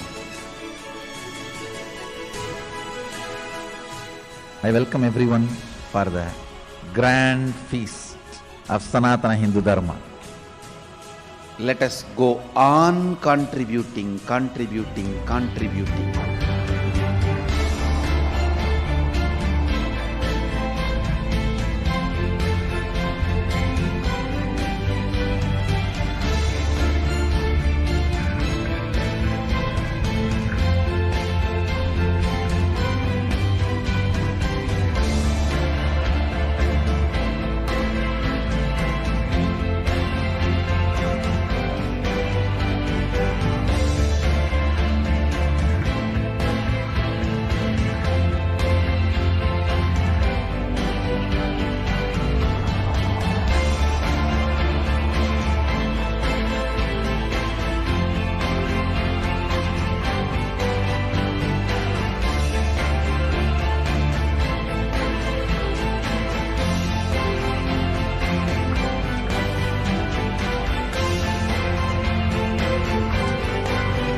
Swamiji today is leading the whole world into touching the new heights and having the superconscious breakthrough. Swamiji has founded the world's only Hindu nation, Sri Kailasa, and made Hinduism accessible in its most authentic form to the whole of humanity, bringing social, spiritual, political, cultural legitimacies to Hinduism. And just 20 years of public life, Swamiji has contributed to humanity, given the best, made the best accessible to humanity. Each day, whether Swamiji is giving the Nithyananda Satsangs, whether it is the services that the Kailasas are offering, through every way, Swamiji is reaching out to the humanity to give the best to humanity, to contribute to people's lives, and to walk people out of their problems, to provide a peaceful, blissful coexistence for human beings. If you are watching this for the first time, maybe you just stumbled upon this video and just curious who Swamiji is. Swamiji, His Divine Holiness Bhagavan Shri Nithyananda Paramashivam, whom we lovingly refer to as Swamiji, is the Supreme Pontiff of Hinduism and is an avatar, a living incarnation who has revived the great enlightened civilization, the cosmic borderless Hindu nation, Kailasa. He has given power manifestation, yoga, temple-based universities, and various other things to humanity. The sovereign order of Kailasa, led by His Divine Holiness, and the Nithyananda order of monks and nuns in the Hindu diaspora are working for global peace and to give a superconscious breakthrough to humanity.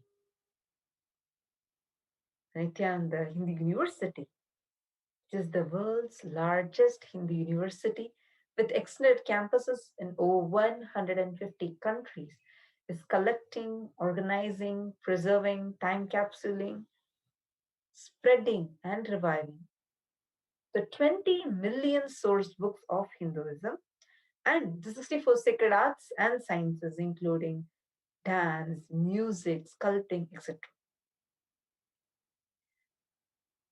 He is the 293rd Guru Mahasannidhanam, the Supreme Pontiff of the ancient apex body of Hinduism, the Shyamala Pita Sarvanya Pitam. And he is the Chakravarti, the Emperor of Suryavamsha Surangi Samrajyam. He has faced worst malicious attacks, direct assassination attempts on person and character. Yet he goes on contributing. Let's watch a small video on just showing his hard work that he has done with utmost integrity.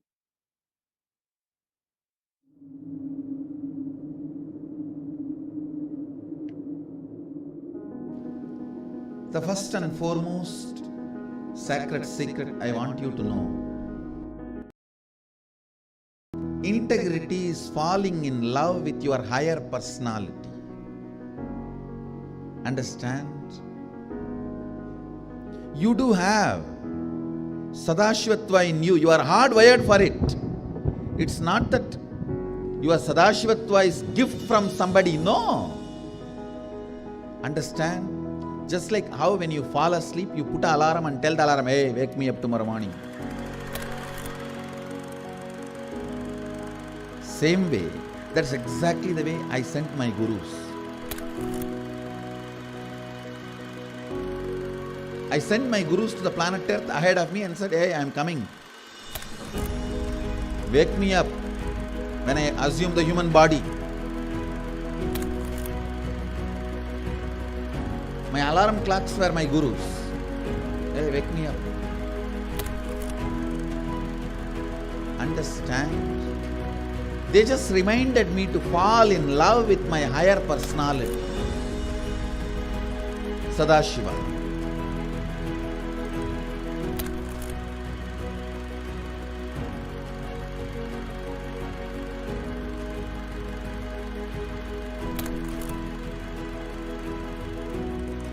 I started my public life in a very young age. Immediately after 12, after I realized my enlightenment, I took my first Padayatra as per my Guru's instruction. That Padayatra is my first enriching Padayatra.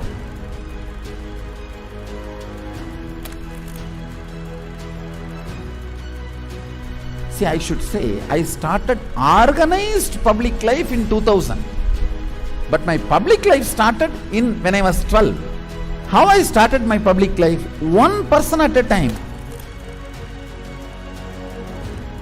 I'll walk from village to village, sit, spend some time. And small boy, naturally people will be curious, all alone. They will come and try to talk to me. Then I'll start talking to them and start enriching. Whatever little way I know.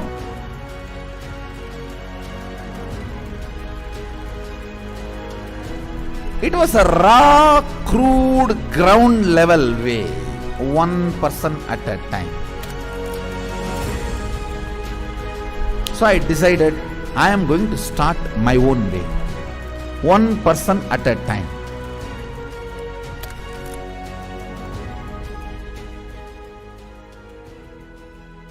என்னுடைய room பக்கத்து room தான் அவர் இருந்தாப்புல. ஒரு சின்ன இரும்பு பெட்டி ஒன்று இருக்கும். அந்த இரும்பு பெட்டியில தினந்தோறும் காலையில் 5 மணிக்கு எழுந்து ஒரே நபர் எங்க ஹாஸ்டல்லே முதல் நபர் அவராக தான் இருப்பார். குளிச்சுட்டு வந்துட்டு தினந்தோறும் பூஜை செய்வாப்புல.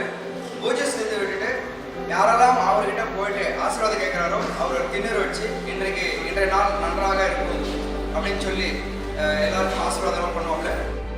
ஏன் அவர் சிரிச்சுட்டே தான் இருக்கிறாரு. ஆனால் அந்த சிரிப்பினுடைய அர்த்தம் எனக்கு இப்போதான் கரெக்டாக புரியுது. ஏன்னா அது ஒரு தெய்வீக சிரிப்புன்னு சொல்லுவாங்க. அந்த தெய்வீக சிரிப்பை என்னால் இப்பவும் நல்லா உணர முடியும்.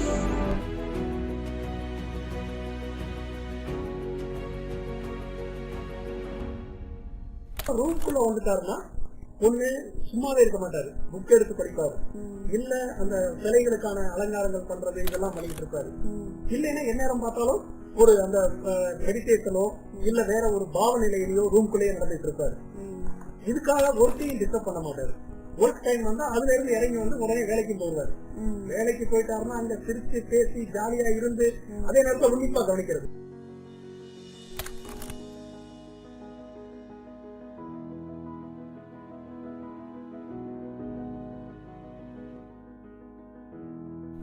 Parivrajaka Yatra happens only when you move out of joy. I tell you, I was moving like a banyan leaf in the breeze.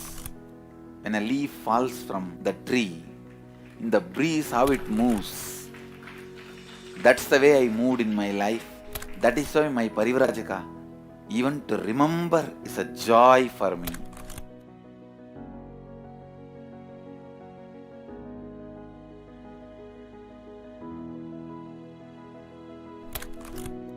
I tell you, shortest distance between 2 points is a straight line.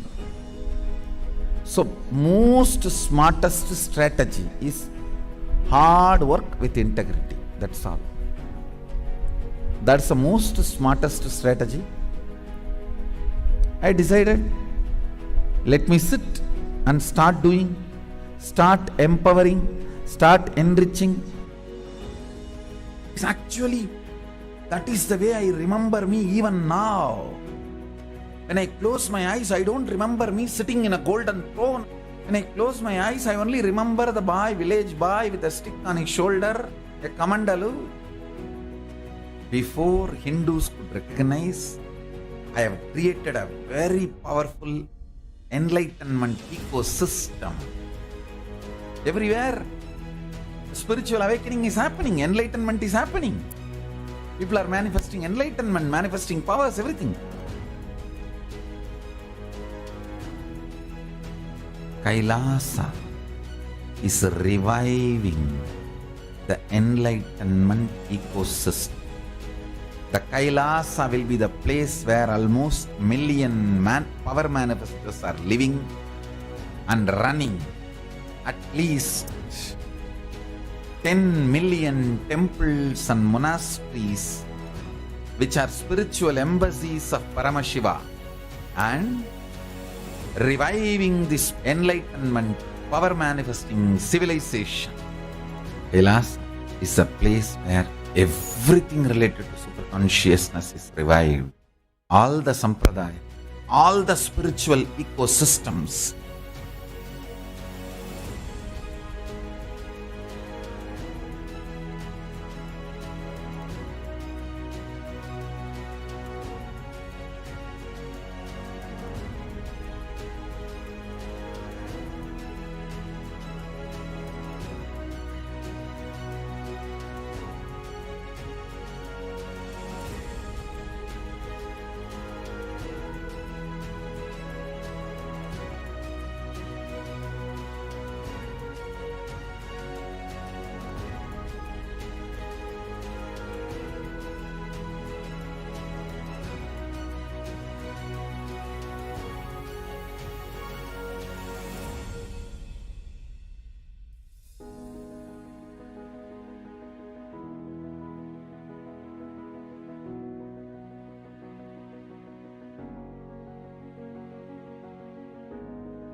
Kailasa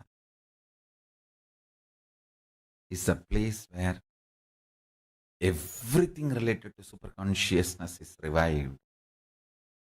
All the sampradaya, all the spiritual ecosystems created for enlightenment will be revived. And established in such a way it never gets lost again. There forever serving the humanity.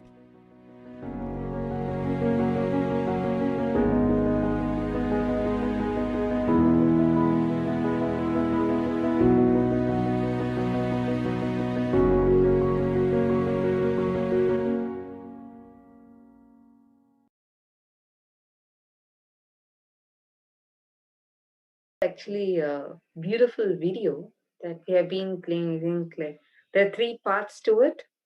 We have watched the first and second part, the last 2 segments for the past 2 days. It's actually a beautiful excerpt from Satsang that Swamiji is giving, addressing all the Adinavasis.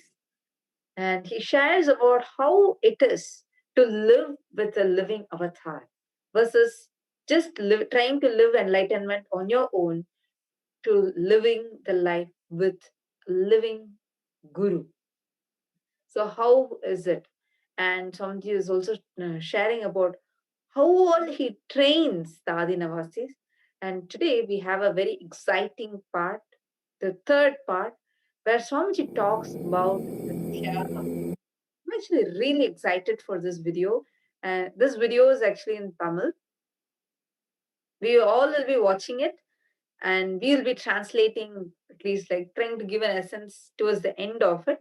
So even if you don't know the language, even if you are not even familiar with any of the Indian languages, I really recommend all of you to watch it for some time, because when you listen to it, just your listening, understand whether you understand it or not, but giving your complete listening to it makes the possibility of enlightenment much more in you. Swamiji always says, all the people who don't even understand the language, yet give complete listening, they get the truth in much more intense level inside them. Because there is no conflict running inside you, there is no logic which is battling inside you, but you're just open, like a sponge, just ready to absorb it. So let's watch the video now. It's about where Swamiji talks about how ashramites are real tyagis. This is the title of the video. Swamiji explains about the tyaga and how it is to live around Swamiji. So let's watch that video now.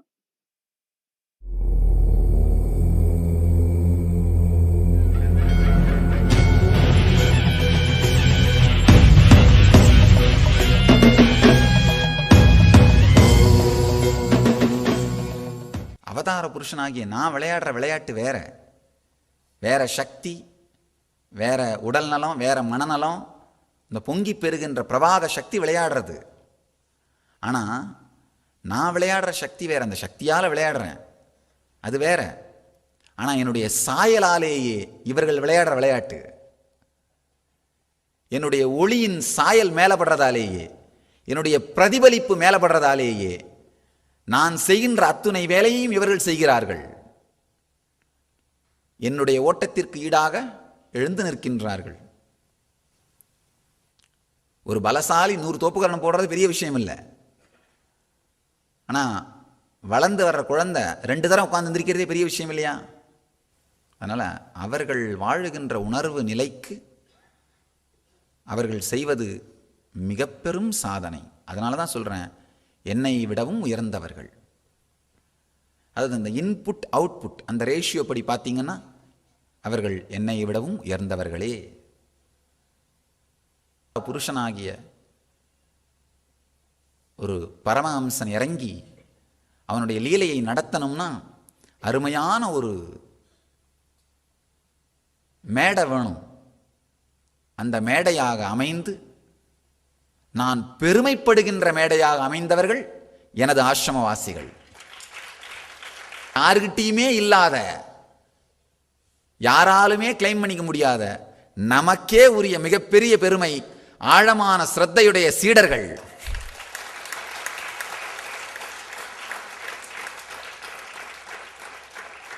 இப்போ கொஞ்ச நாளைக்கு முன்னாடி ஒரு ஆசிரமத்துக்கு போயிட்டு வந்தேன். கோடிக்கணக்கான சொத்துடைய ஆசிரமம். அவங்க நம்மளை மாதிரி 100 பங்கு பெரிய ஆர்கனைசேஷன். ஆனால் அவரே என்ன சொல்றாரு, உங்களுக்கு அருமையான சீடர்கள் சாமி, உங்களை மாதிரியே. எத்தனை கோடி கொடுத்தாலும் ஒரு நல்ல ஆசிரமவாசி சீடனுக்கு இணை ஆகாது. நல்லா தெரிஞ்சுக்கோங்க, ஒரு நல்ல பொறுப்பெடுத்த ஆசிரமவாச சீடனுக்கு இணை ஆகவே ஆகாது. அதுக்கு சமமா ஆகவே ஆகாது. பேர் ரொம்ப புத்திசாலியா இன்டெலிஜென்ட்டாக இருக்கவங்களா இருக்கலாம், சில பேர் கொஞ்சம் மந்தத்தன்மையாக இருக்கவங்களா இருக்கலாம். அது எப்படின்னா, சில அலை பெரிய அலையாக இருக்கலாம், நான் சில அலை சின்ன அலையாக இருக்கலாம். ஆனால் அவர்களுக்கு ஒரு உப்புத்தன்மைனா அந்த குருவோடு இருக்கின்ற உறவும் சரணாகதியும் எல்லாருக்கும் ஒன்று தான்.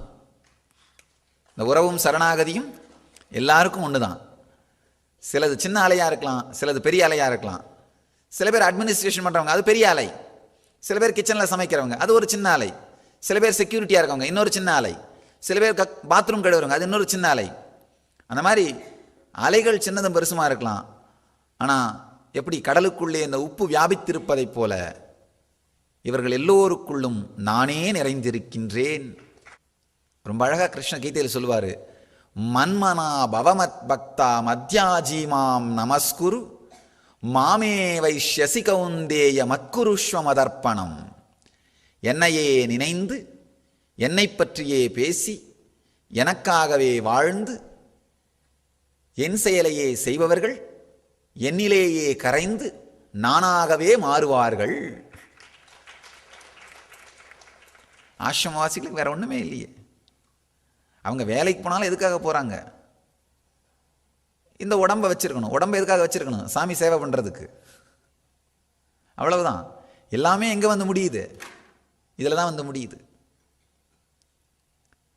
ஆசையினாலே இயங்குபவர்கள் வைஷ்யர்கள், அச்சத்தாலே இயங்குபவர்கள் க்ஷத்ரியர்கள், கவலையினாலே காரணம் புரியாமலே இயங்குபவர்கள் 4வது வகையினர், ஒர்க்கர்ஸ் கேட்டகரி. ஆனால் இது எதுவும் இல்லாமல் சரணாகதியினாலே பக்தியினாலே இயங்குபவர்கள் மிக உயர்ந்த முதல் நிலை மனிதர்கள். நம்முடைய ஆசிரமவாசிகள் அவங்களுடைய ஆசையும் நான் தான், அச்சமும் நான் தான், கவலையும் நான் தான், அவங்களுடைய இன்ஸ்பிரேஷனும் நான் தான், அவங்களுடைய பக்தியும் நான் தான். அப்படிங்கிறதுனால இவங்களுக்கு தான் இது சரியான ஸ்லோகம். மன்மனா பவமத் பக்தா. அவங்களோட அச்சமும் வேற எதுக்கும் அச்சப்படுறது கிடையாது. நாம் யாருக்கும் குடியல்லோம் நமனயஞ்சோம். அச்சப்படுற ஒரே ஒரு விஷயம் சாமிக்கு மட்டும்தான், வேற எதுக்கும் கிடையாது. ஆசைப்படுற ஒரே விஷயமும் சாமியோட அருகாமை மட்டும்தான், வேற எதுவும் கிடையாது. குழப்பமா இருந்தாலும் சாமி இப்படி சொல்லியிருப்பாரா இல்லை அப்படி சொல்லியிருப்பாரான்னு சாமி சொன்ன வார்த்தையை பற்றி குழப்பம்தான், வேற எதுவும் கிடையாது. இது செஞ்சா சரியா வருமா, அது செஞ்சா சரியா வருமா, அதை பற்றி குழப்பம்தான், வேற எதுவும் கிடையாது. இன்ஸ்பிரேஷனா இருந்தாலும் சாமி சொன்னதுல இருந்து இன்ஸ்பிரேஷன், அவ்வளவுதான். பக்தியா இருந்தாலும் சாமி கொடுக்குற பக்தி, அவ்வளவுதான். அதனால என் செயலையே செய்து என்னையே நினைந்து என்னையே பேசி என்னிலேயே வாழ்பவர்கள் எனக்குள்ளேயே கரைகிறார்கள், எனக்குள்ளேயே இருக்கிறார்கள் அப்படிங்கிற வார்த்தை ஆஷ்ரமைட்ஸ்க்காகவே சொன்னது, அவர்களுக்காகவே சொல்லப்பட்ட வார்த்தை. எத்தனை சொன்னாலும் சொல்லி முடிக்க முடியாது, எத்தனை வார்த்தைகளாலும் முடிக்க இயலாது. அது காரணம் இல்லாதது. அவங்க ஏன் இங்கே இருக்காங்கன்னு அவங்களுக்கே கூட தெரியாது, என்ன காரணம்னு சொல்லவே முடியாது. ஏன்னா வெளியில் இருந்த வாழ்க்கையோட வாழ்க்கை தரம் பார்த்தீங்கன்னா சில நேரத்தில் கம்மியாக இருக்கும். வெளியிலாவது வீட்டில் வாழ்வாங்க, இங்கே ஓலக்கொட்டாயில் இருக்க வேண்டியிருக்கும், ரூமில் இருக்க வேண்டியிருக்கும். ஃபங்க்ஷன்னா ஓலக்கொட்டாய்க்கு மாறி ஆகணும். அவங்கெல்லாம் போன அப்புறம் ரூமுக்கு திரும்ப வந்தாக வேண்டியிருக்கும், எப்படி வேணால் மாறிக்க வேண்டியிருக்கும். வீட்டிலனா வேறு யாராவது துணி துவச்சி போடுவாங்க, இங்கே இவங்களே துணி துவச்சிட்டு ஆகணும். காலையில் 4:30 மணிக்கு எந்திரிச்சு வந்து சாண்டிங் பண்ணி ஆகணும், ராத்திரி 12 மணி வரைக்கும் கிளாஸ் அட்டன் பண்ணி ஆகணும். வெளியிலையாவது எப்போயாவது ஒரு டிவி பார்க்கலாம், சினிமா பார்க்கலாம், ஒரு போண்டா பச்சி வாங்கி திங்கலாம், மாசா குறுக்குறு வாங்கி குடிக்கலாம்.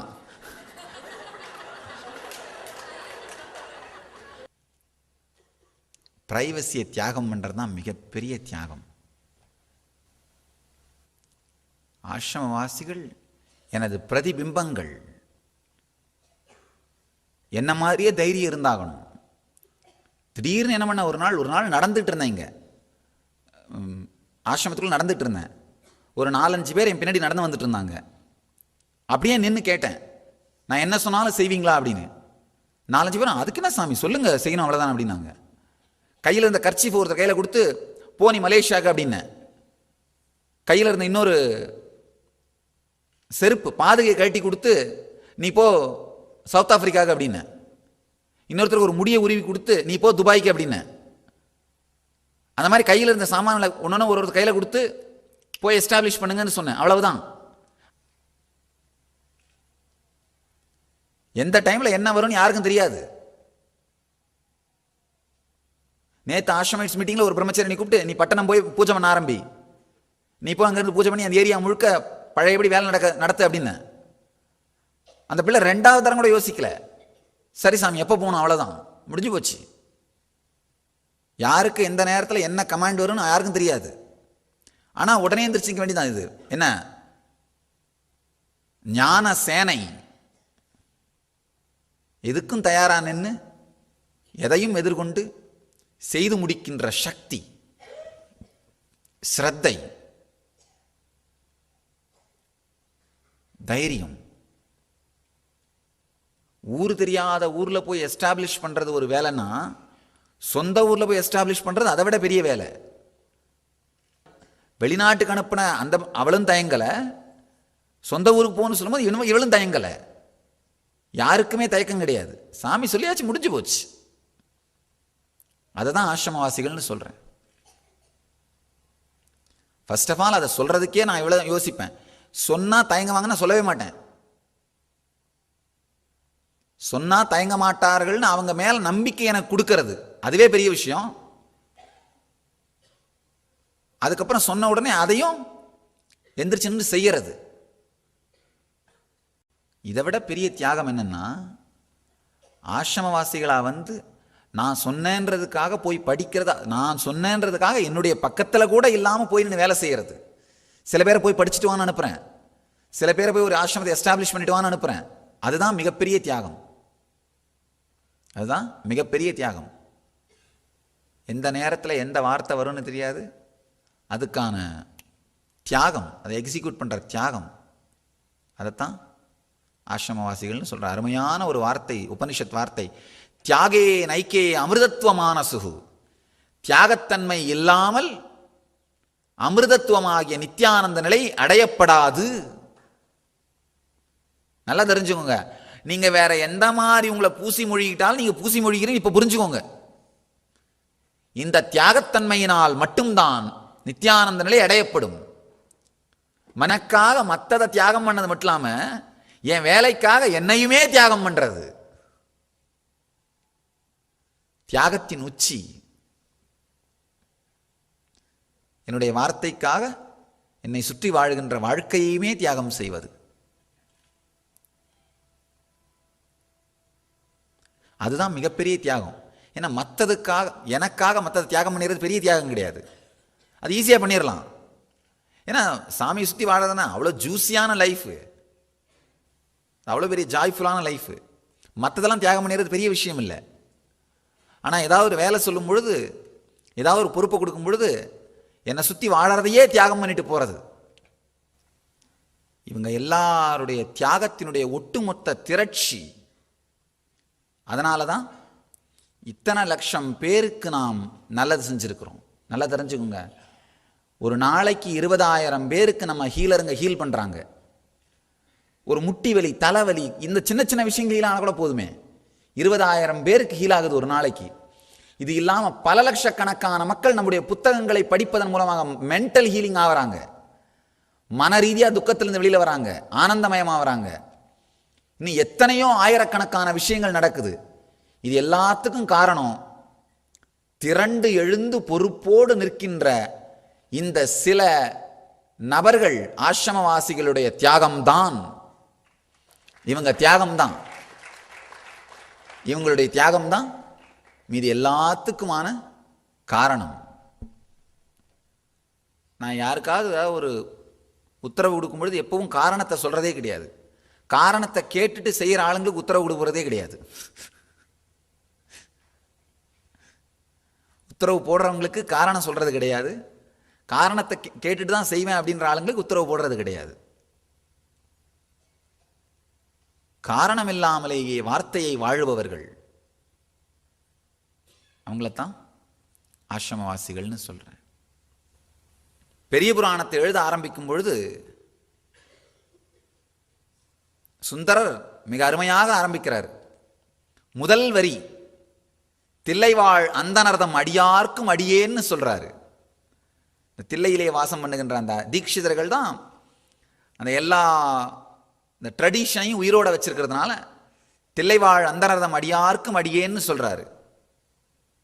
அதே மாதிரி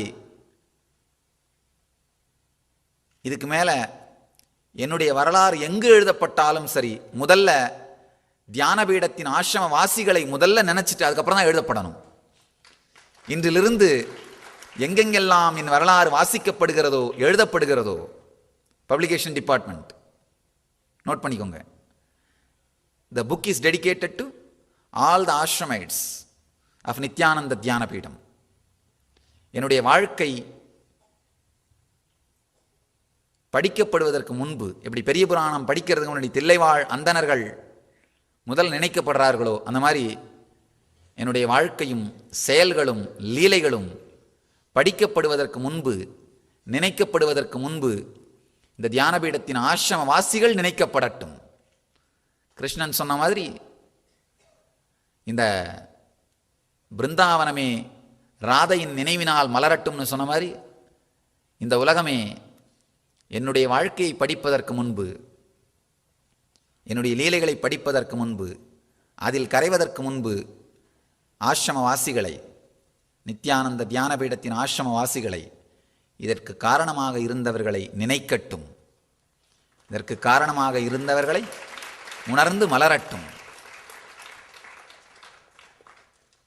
இந்த கோயிலில் இவர்கள் எல்லோருடைய தியாகத்தாலும் தான் இந்த இடம் கைலாசம் மாதிரி இருக்கு. நல்லா தெரிஞ்சுக்கோங்க, இடம் கைலாயம் மாதிரி இருக்கு. அவங்க வாழ்க்கையில் நடந்த மிகப்பெரிய பெருமை நான் நினைச்சு பெருமைப்படுறவங்களாம் பக்தர்கள். என் வாழ்க்கையில் நடந்த மிகப்பெரிய பெருமைன்னு யாரை நான் நினைச்சு பெருமைப்படுறனோ அவங்கெல்லாம் என் ஆசிரமவாசிகள். உங்க வாழ்க்கையில் நடந்த பெருமைன்னு என்ன நினைச்சு பக்தர்கள் பெருமைப்படுறாங்க. ஆனா என் வாழ்க்கையில் நடந்த பெருமைன்னு எனது ஆசிரமவாசிகளை நினைத்து நான் பெருமைப்படுகின்றேன். தியாகத்தையே வாழ்க்கையாக கொண்டு வாழ்பவர்கள் நமது ஆசிரமவாசிகள். தியாகமே இவர்களுடைய வாழ்க்கை.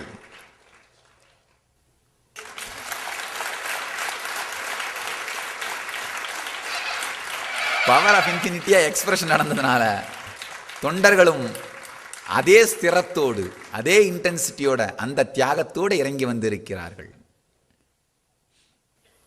சாமி எப்பவுமே சொல்லுவேன், ஆஷ்ரமைட்ஸை கிண்டல் பண்ணும் பொழுது மேலேருந்து இறங்கி வரும்போது விதி கெட்டதுங்களா மதி கெட்டதுங்களா வாடா கிழ போகலாம் அப்படின்னு சொல்லி கூப்பிட்டோம் போல, அதனால தான் விதி கெட்டது மதி கெட்டதமாகவே வந்துருச்சு அப்படின்னு சொல்லி கிண்டல் பண்ணுவேன். நல்லா புரிஞ்சுக்கோங்க, விதி கெட்டதுனா விதியை அறுத்த ஜீவன் முக்தர்கள். மதி கெட்டதுன்னா தான் தனியா நினைக்கின்ற அந்த அகங்கார மதி கெட்டதுகள். 3 காலத்தாலே கட்டுப்படுத்துகின்ற விதி கெட்டதுகளும் 3 குணத்தினாலே கட்டுப்படுத்தப்படுகின்ற மதி கெட்டதுகளும் தான் எங்கூட இறங்கி வந்திருக்கு. இவர்கள் எடுத்த பொறுப்பினால்தான் பலாயிரக்கணக்கான மக்கள் ஜீவன் முக்தர்களாக வாழத் துவங்க இருக்கிறார்கள். அந்த ஜீவன் முக்தர்களாக பலாயிரக்கணக்கான மக்களை மாற்றுவது, மாற்றிக்கொண்டிருப்பது, மாற்றும் உத்வேகமாக இன்ஸ்பிரேஷனாக இருப்பது, இந்த எல்லா புண்ணியமும் இந்த ஆசிரமவாசிகளை அடையட்டும் என்று ஆசீர்வதிக்கின்றேன். சொல்ல முடியாத, உணரவே மட்டும் முடியக்கூடிய இந்த உணர்வு காதலால் உங்களை எல்லோரையும், ஆசிரமவாசிகள் எல்லோரையும் ஆசீர்வதிக்கின்றேன். ஜீவன் முக்தர்களாக வாழ்வீர்களாக. நித்யானந்தத்தில் நிறைந்து, நித்யானந்தத்தில் கரைந்து, நித்யானந்தத்தில் மலர்ந்து, சர்க்கரையில் தேன் கரைவது போல, தேனில் சர்க்கரை கரைவது போல ஜீவன் முக்தர்களாகி அவதார புருஷனுக்குள்ளும் அவதார புருஷன் ஜீவன் முக்தர்களுக்குள்ளும் கரைந்து நித்யானந்தமாகிட ஆசீர்வதிக்கின்றோம்.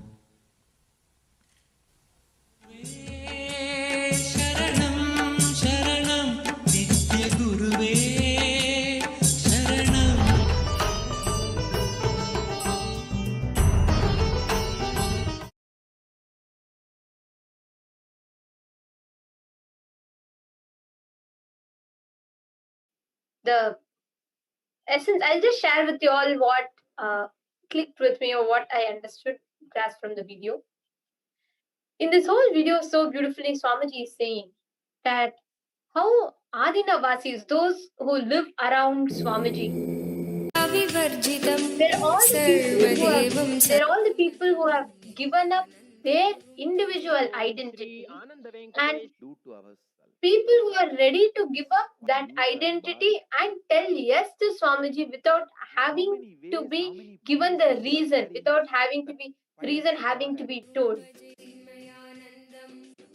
The Swamiji was saying beautifully, one of the most thing that people are afraid to sacrifice or people are afraid to give up is the ability to completely trust someone, the ability to completely give their life openly and ready to be able to run in the speed of someone else. And Swamiji was saying that every single Adinavasi or the people who have given up they all can do contribution from outside, whatever, like what a devotee may offer like that.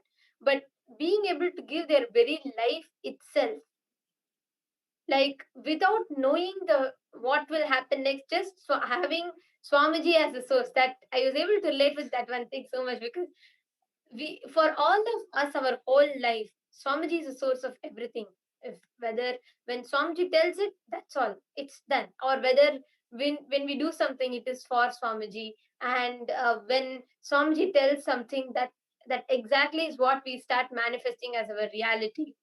And even as living the life, actually, all of us have some other purpose in our life. We live, like maybe you want to earn more money, you have this, you have that, but you're always caught up in a very narrow-minded thinking. You have only certain limited cognition about yourself, and you experience yourself as only that. So you miss out on experiencing the sweetness of the whole existence itself. And many people who try to live the spiritual lifestyle all by themselves. Actually, it's nearly impossible because the society around you doesn't allow you to do so. How much ever you struggle, there will be always struggles. You might be struggling to live it. But living around an avatar, like how Swamiji beautifully explains it, it's like sugar melting in honey, just dissolving in honey. It's too sweet. See, if you're trying to live an enlightened lifestyle on your own, it's like you're a sugar crystal. You by yourself might be a sugar, but you never get to enjoy that sweetness. But living around the avatar, living around a living incarnation, it's just too sweet, too sweet, because you get to experience the sweetness, the joy, the bliss, selfless sacrifice, love, unconditional love. That's why if you see in every Kailasas of Swamiji, irrespective of your caste, irrespective of your gender, irrespective of your religion, race, irrespective of everything, you are warmly welcomed. You are just showered with so much of love from Swamiji. You might be any type of a person. Swamiji doesn't discriminate. Swamiji doesn't.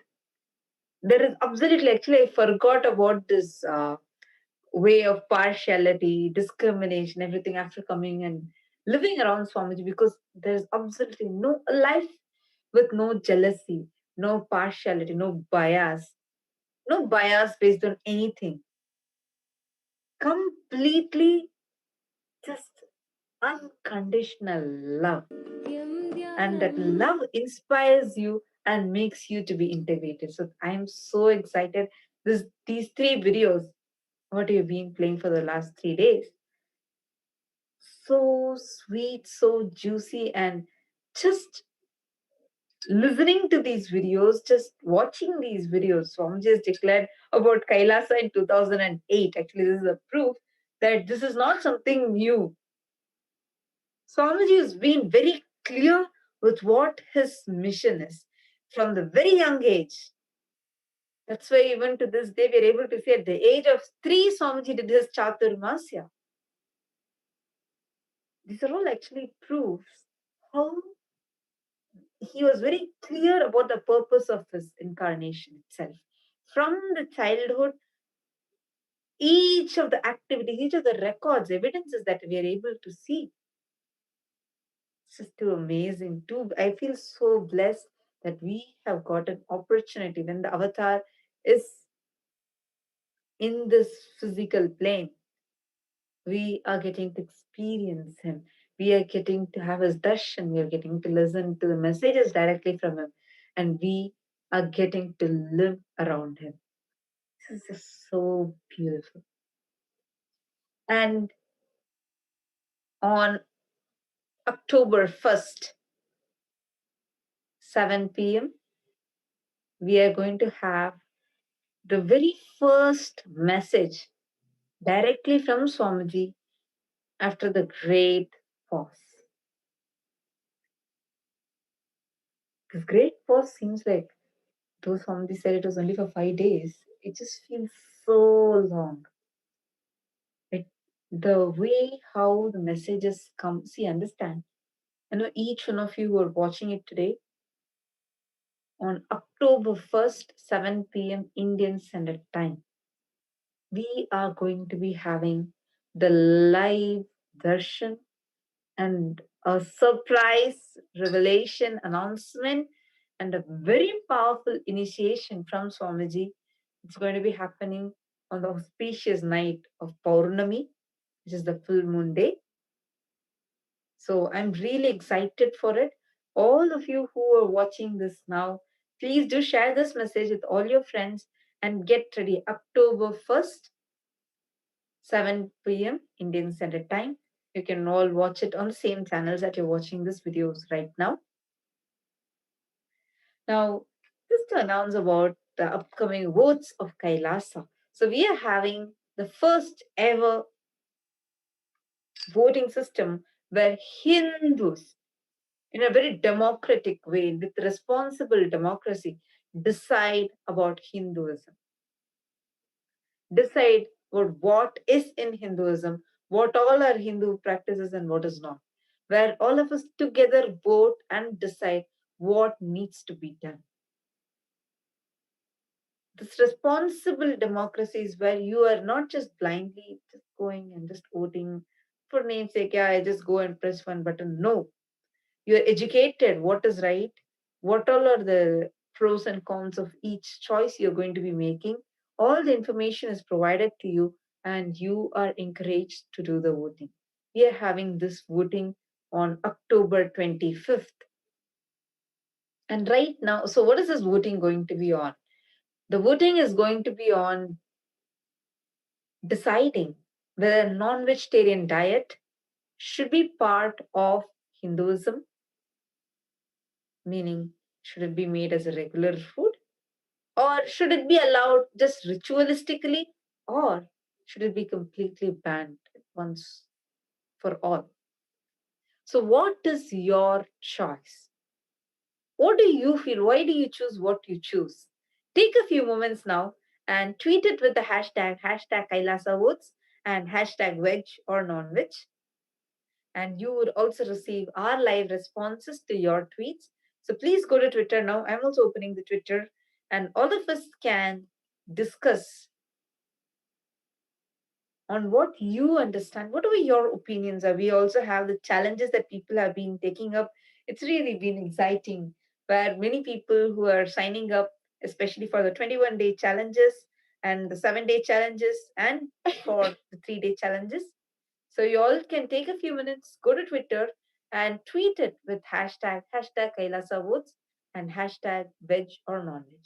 And each of you can tweet your opinion, your view. What is your stand on this? And if you have any questions as well, if you are not sure, or if you do not know, if you want some more references, or if you have some doubts, you all can go to Twitter and tweet your opinion with hashtag Kailasa votes, hashtag veg or non-veg right now on Twitter. And apart from the voting alone, if you have any questions on the events that are coming up, or the what is great pause, any questions that you all have, you all can tweet it down in Twitter, and we will be picking it up, and we will be answering all of your questions live. So please take a few minutes, go to Twitter and tweet. You can use the hashtag Kailasa votes and hashtag veg or non-veg and interact with us. We have Ma Balananda, who has actually tweeted her photograph with telling she has taken up the 21-day challenge, where she is doing the Nithyananda Nirahara Samyama, where you're just going to be living on liquids. And he's tweeted telling day 5 of Nirahara Samyama, feeling younger, skinnier, and healthier, ready for the debates tonight. So hashtag Nithyananda, hashtag Kailasa votes, hashtag veg or non-veg. And she's also tweeted the link where you can join. So it's befoodfree.org.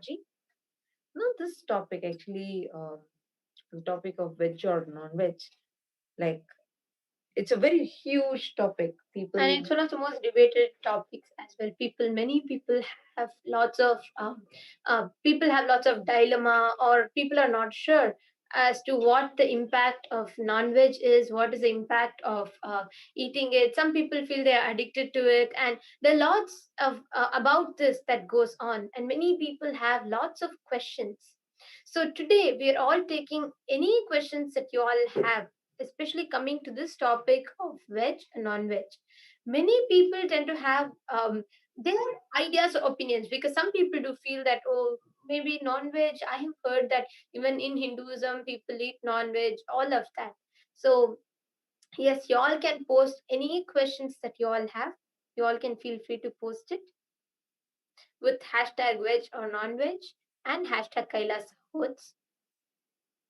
And let's talk about this particular subject. And if you're someone tuning in new and you're wondering what is this veg or non-veg thing about, see, many of us our understanding. Okay, there's one big question about people thinking, isn't it wrong to kill plants? No, you're talking about killing animals and animals suffering. So if that's the reason why you don't want us to eat non-veg, then what about killing plants? Don't you think plants suffer? Somji answers this so beautifully. Somji explains how when you are consuming the non-veg diet, what is happening? When you kill the animal suffers. It goes through the pain, and that pain is stored in its muscle memory. It's like all the hormones that are released when the animal is dying. It's not good for our system to have the extra hormones inside us. So that pain unnecessarily gets inside of our system. Now, when it comes to plants, plants don't have the muscle memory of pain. Plants have not developed. For them, it might feel like something is changing, altering in its body, but not pain.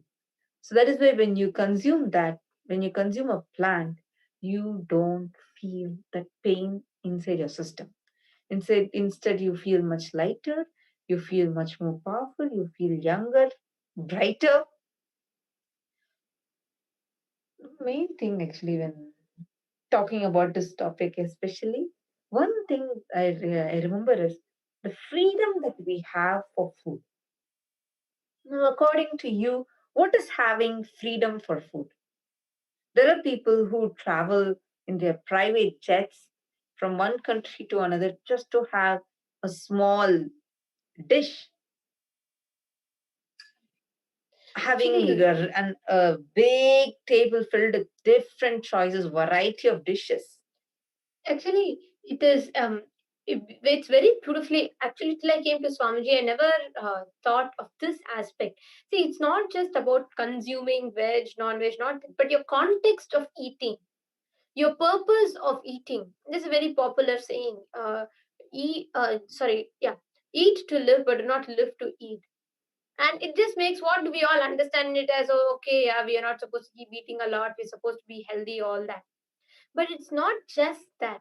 Somji very beautifully tells that you all of us tend to psychologically in all our layers we start depending on the food. That's why when you feel depressed, you try eating and just to fulfill yourself. There's a very beautiful verse from Bhagavad Gita. The Lord Krishna tells, Brahmarpanam Brahmahavihi Brahmagno Brahmanahutam Brahmaivadena Gantavyam Brahmakarma Samadhina. The translation, the meaning is offering the offered butter to the fire of the Supreme, the fire of the Supreme is offered by the Supreme. Certainly the Supreme can be reached by him who's absorbed completely in action. Now, Swamiji beautifully explains how even when you are eating, of course, in the last few months, Swamiji has been talking about how we all can go beyond the food, how we all can we all are seeing how continuously Swamiji is doing dry fasting, the Pachai Patni Vratam, the Swamiji took up for the world to heal, Swamiji took up the Vratas and all of that.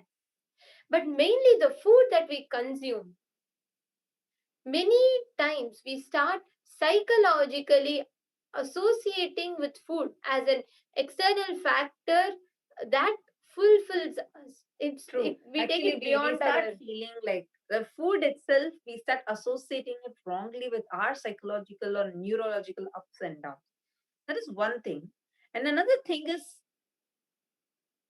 eating as per your goals. Actually, this was something phenomenal. When Swamiji first shared about this, eating as per your goals, I understood it as, like, okay, you're eating maybe to be healthy, maybe to be fit. You want to be fit, so you want to lose weight, so you want to eat as per that. So that's all I understood. But only much later did I realize that actually what you want to be, it's not just about reducing your weight. I'm not just talking about that. But even if whatever is your goal, eating for that goal. For example, you want to live an enlightened life, eat as per that. What is a diet? Now, what is the meaning of eating? Eating is not just about, oh, I can eat like whatever food I eat. Even the thoughts you have, even the visuals that you consume, whatever you consume through your senses. Let us consume it based on our goals. That was something extraordinary. When Swamiji revealed it, that's when I understood that in multiple places, when you're aware, that actually makes you align to the purpose of your life, to what you want to be. Do you want to be, okay, how do you visualize yourself? You want to wake up as someone fresh, someone energetic, then eat as per that. Or what is your higher visualization about yourself? Do you want to be a very spiritually evolved person? Do you want to be more of a kind person, a beautiful person from the inside, where you have a lot of friends around you, where you actually help people, where you're in real life, you are spreading that love to people? Then even the kind of thought currents that you chew inside you, the kind of information that you entertain inside you, the kind of songs you listen to, or what you watch, all of these matter. It's not just the food that you consume. The food is even whatever you consume through all the senses. This was something extraordinary. When Swamiji revealed it, that's when I understood.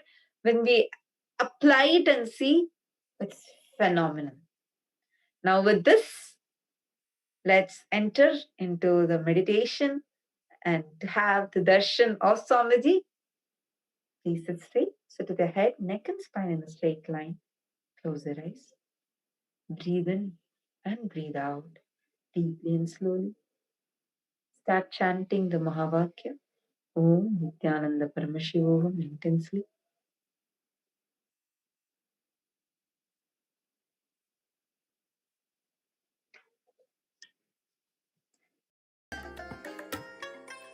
I bless you all. Let you all open all your three eyes and manifest the powers of Mahasadashiva. Om Nithyananda Paramashivoham. Om Nithyananda Paramashivoham. Om Nithyananda Paramashivoham. Om Nithyananda Paramashivoham. Om Nithyananda Paramashivoham. Om Nithyananda Paramashivoham. Om Nithyananda Paramashivoham. Om Nithyananda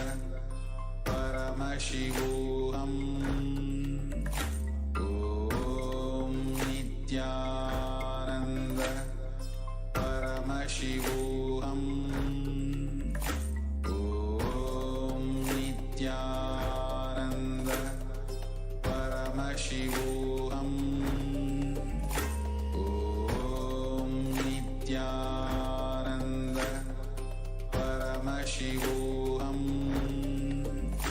Om Nithyananda Paramashivoham. Om Nithyananda Paramashivoham. Om Nithyananda Paramashivoham.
Nityananda சத்குருவே அகமே நிறைந்த M Annamalai வேந்தனே Jegam போற்றும் M ஆனந்த நித்யனே சாற்றும் இப்பாமாலை ஏற்றமை காப்பாயே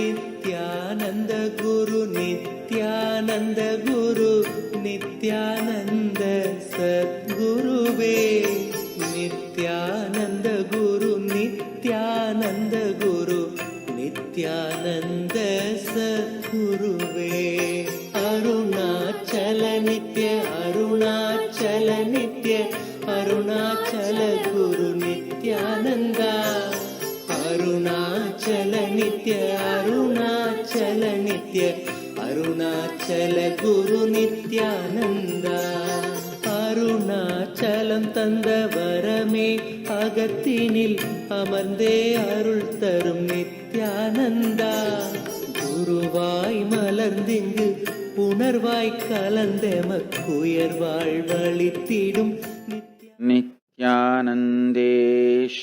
परमशिव समारम्भा नित्यानन्देश्वरि पराशक्ति मध्यमाम् अस्मदाचार्यपर्यन्ताम् वन्दे गुरुपरम्पराम्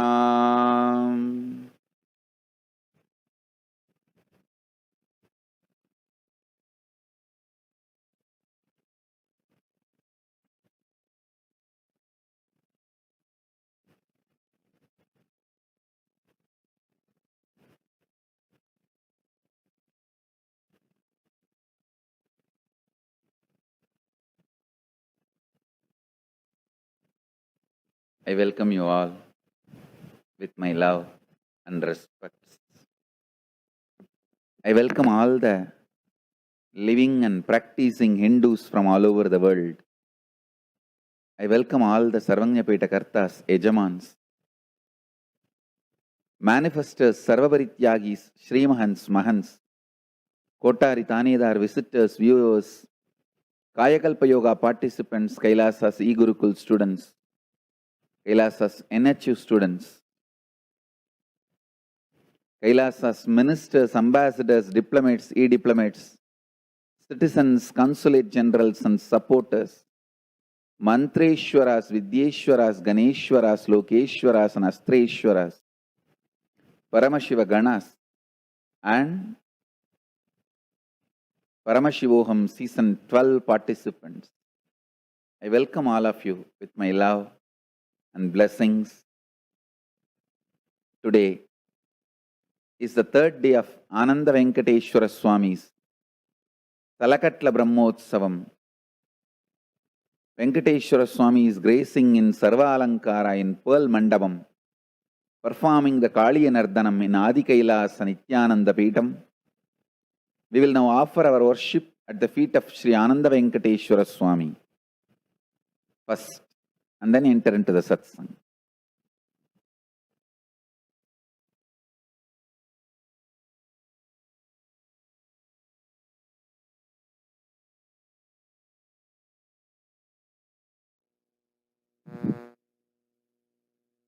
On the auspicious third day of Sri Ananda Venkateshwara Swami's Salakatla Brahmotsavam, Sri Ananda Venkateshwara Swami is gracing in Sarvalankara in the Pearl Mandapam, performing the Kaliya Nardhanam in Sri Adi Kailasa Nithyananda Paramashivam. We will now offer our worship at the feet of Sri Ananda Venkateshwara Swami and at the feet of His Divine Holiness Swamiji.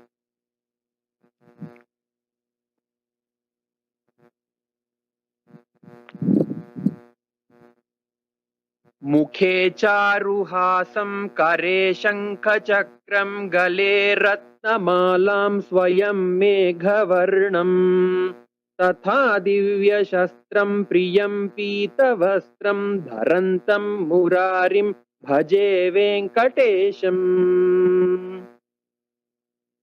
अथ धूपः।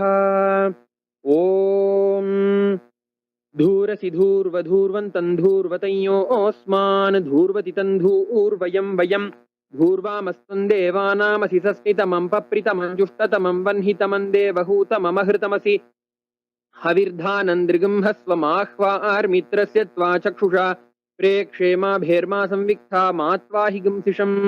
ॐ श्रीदेवी भूदेवी समेत श्री आनंद वेंकटेश्वर स्वामिने नमः। धूपमाघ्रापयामि। ॐ उद्दीप्य स्वजातवेदोपघ्नन्निरृतिं मम पशुगिश्च मह्यमावह जीवनं च दिशो दिशा मानो हि गुंसि जातवेदो गामश्वं पुरुषं जगत् अबिभ्रदग्न आगहि श्रिया मा परिपातय। ओम श्रीदेवी भूदेवी समेत श्री आनंद वेंकटेश्वर स्वामिने नमः। एकहारती दीपं संदर्शयामि। ओम अमृते अमृतोद्भवे अमृतवर्षिणि अमृतं श्रावय श्रावय स्वाहा। ओम श्रीदेवी भूदेवी समेत श्री आनंद वेंकटेश्वर स्वामिने नमः। नानाविधानि नैवेद्यानि निवेदयामि। ॐ सर्वस्याप्त्यै सर्वस्य जित्यै सर्वमेव तेनाप्नोति सर्वं जयति। ॐ विना वेङ्कटेशं ननाथो ननाथः सदा वेङ्कटेशं स्मरामि स्मरामि। हरे वेङ्कटेश प्रसीद प्रसीद प्रियं वेङ्कटेश प्रयच्छ प्रयच्छ। ओम श्रीदेवी भूदेवी समेत श्री आनंद वेंकटेश्वर स्वामिने नमः। सर्वदेव देवी स्वरूपाय भगवते श्री नित्यानंद परमशिवाय नमः।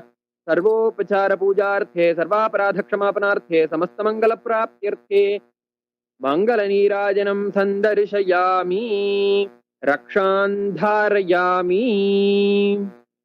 श्री वैकुंठ विरक्ताय स्वामी पुष्करिणी तटे रमया रममाणाय वेंकटेशाय मंगलम्।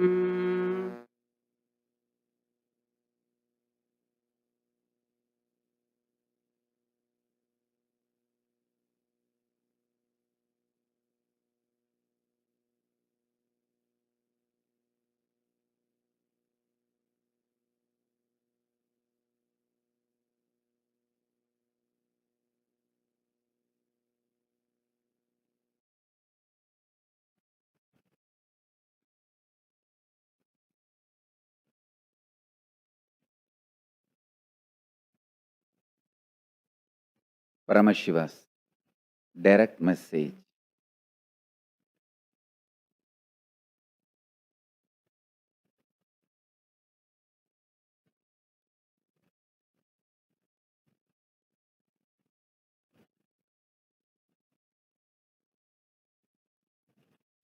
The pure space of peace manifests only from oneness. The moment Dvandva comes to exist, the fear or greed becomes the cognized reality. Never allow the Dvandva, Dvaita, as cognized reality, even if it is objective reality, because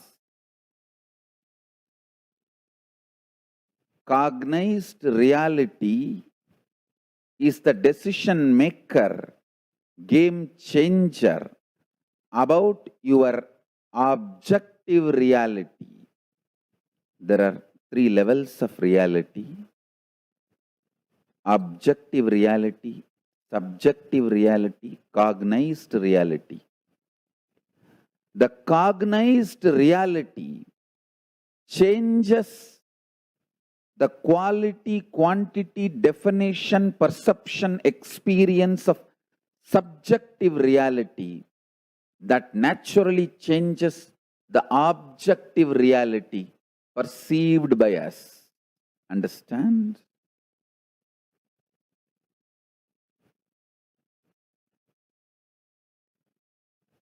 Cognized reality is the only zone where you can work consciously, alter the cognitions. Unfortunately,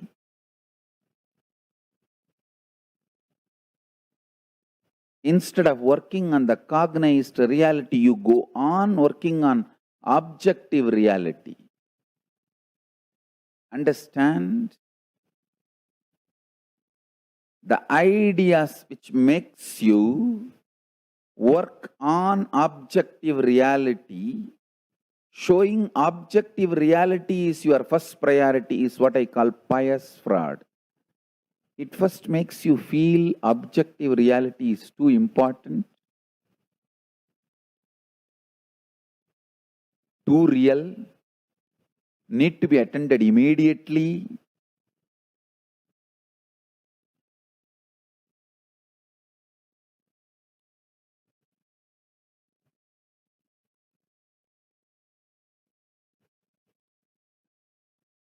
Listen carefully.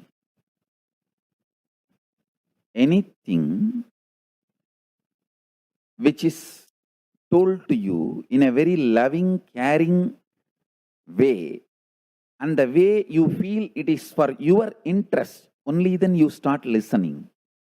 So Maya, delusion, enters into you in a very pious way, convincing you it is for your good she is doing what needs to be done. She is putting you in delusion for your good. That is what I call ultimate pious fraud. This objective reality makes you believe it is for your good. You are asked to make certain decisions, live certain kind of a lifestyle, made to move in certain ways. Oh God, the sons of devils, the so-called chaos instigators of society. Understand? Today is the International Peace Day. Whoever inspires peace, the real peace, brings liberation to you, all the best things of the world to you. Whoever is constantly instigating chaos, media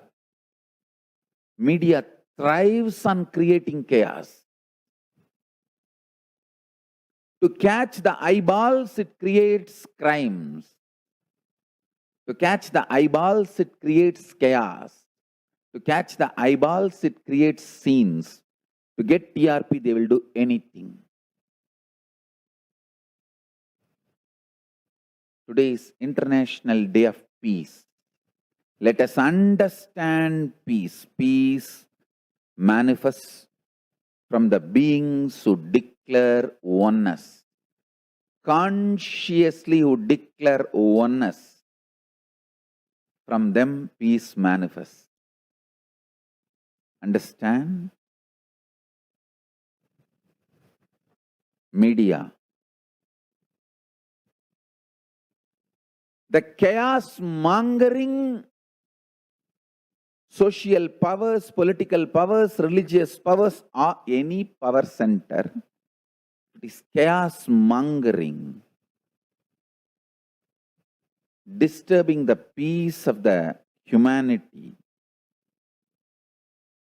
They will keep you a slave.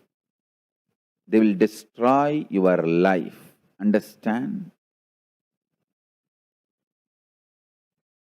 Hinduism may not have had its own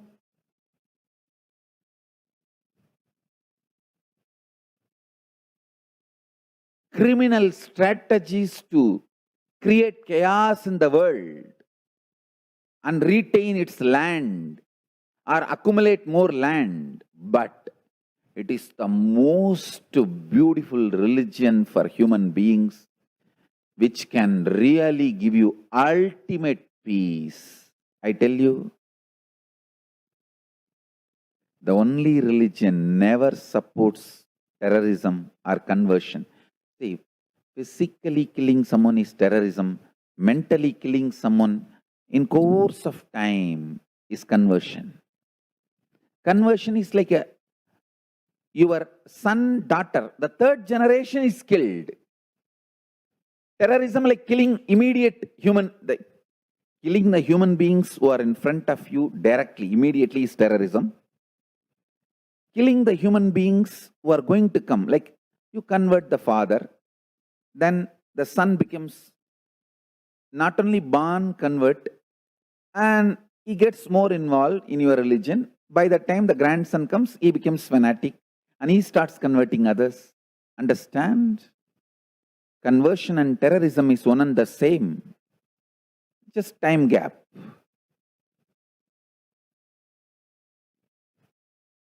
Hinduism neither accepts conversion nor accepts terrorism. Not only ideologically, even practically. Understand? Not only in its constitution, even in practical purposes, the ecosystem generated is so true to peace. Understand, many religions in their book, it's all about peace. But in the ecosystem they created has nothing to do with peace. It is just making peace, peace, peace. Understand? We Hindus, not only in our constitution we talk about individual peace, societal peace, global peace, even the ecosystem we created is all about peace. It's all about contribution. It's all about oneness. It's all about extreme joy, ecstasy, spiritual bliss, enlightenment. Understand?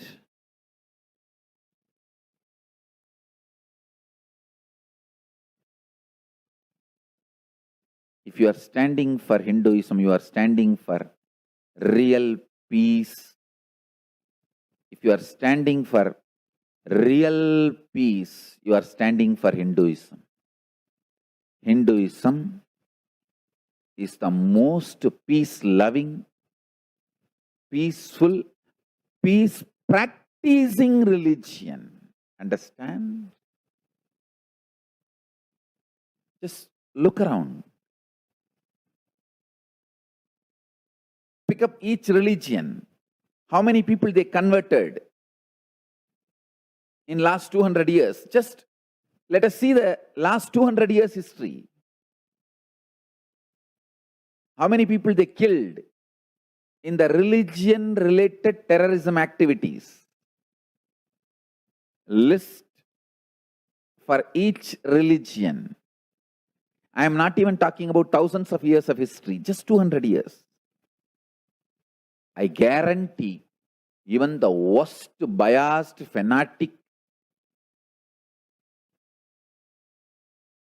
people will realize Hinduism is the most peace-loving, peace-keeping, peace-living religion.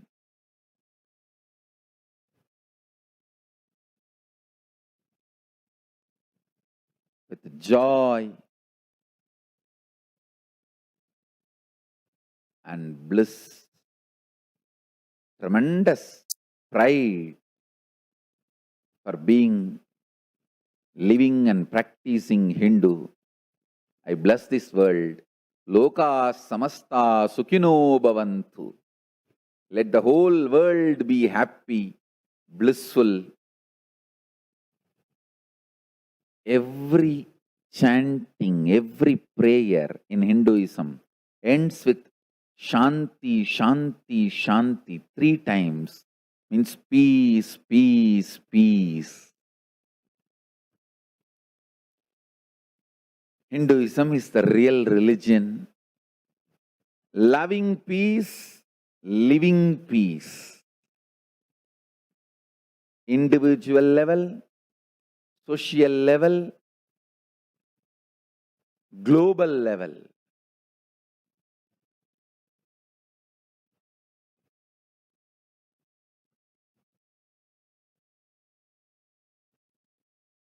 Understand? Hinduism lost all its 56 nations, 200 states, 10,000 kingdoms, samsthanas, is not a loss to Hinduism, it is a loss to planet Earth, human beings.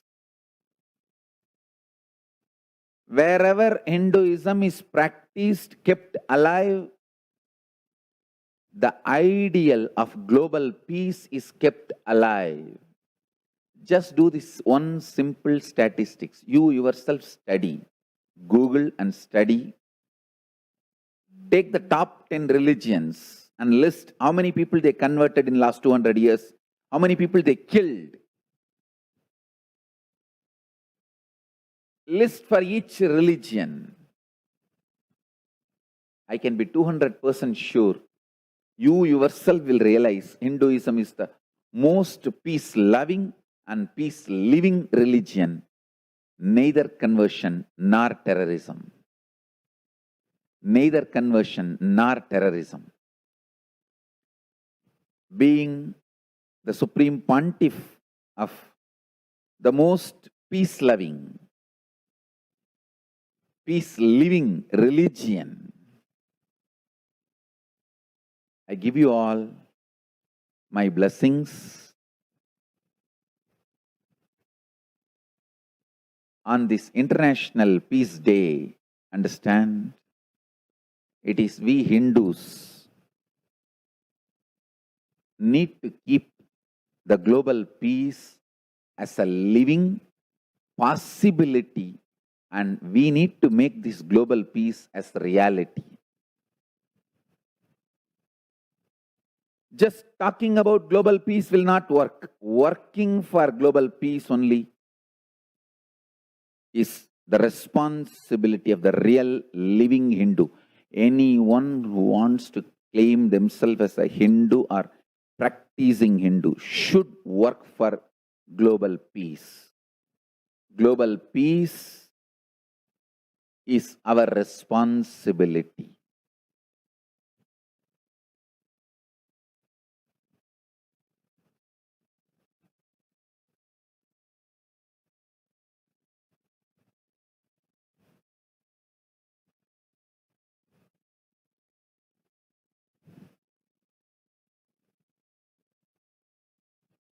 Please understand.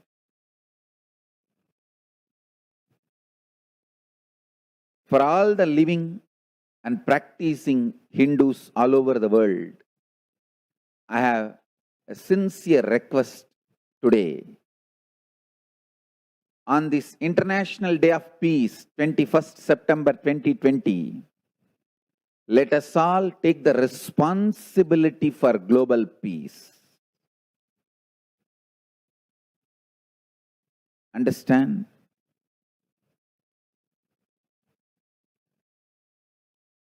We need to keep the global peace ideal alive. Hinduism is the most authentic way to bring peace to you individually and socially and globally.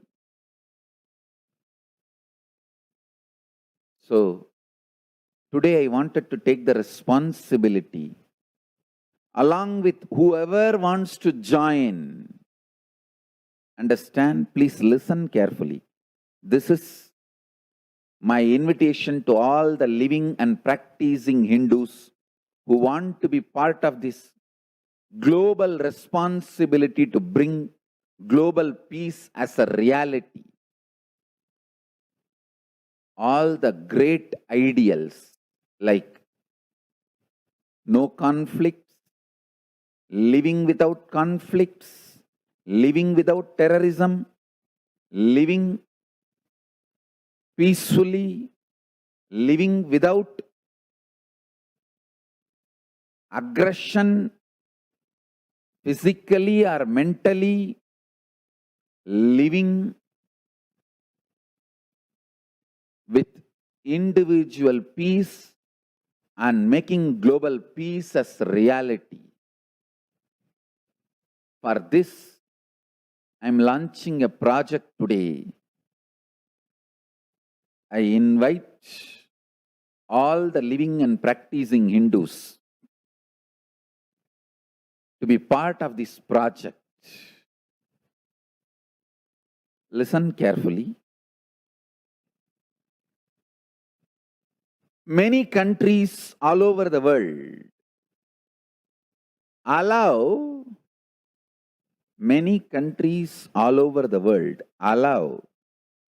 individuals to form a micronation. Constitutionally, those countries give freedom. Many countries give constitutionally freedom to form micronations. Please understand. Now, whatever I am going to describe, this project should be done within the constitution, the legally allowed limit, legally permitted limit of the country you are residing. No legal violation. Within the legal framework, constitutional rights you are provided by your country. Let us take this project. Countries like United States of America, Canada, United Kingdom, Brazil, Australia, New Zealand, France, Germany,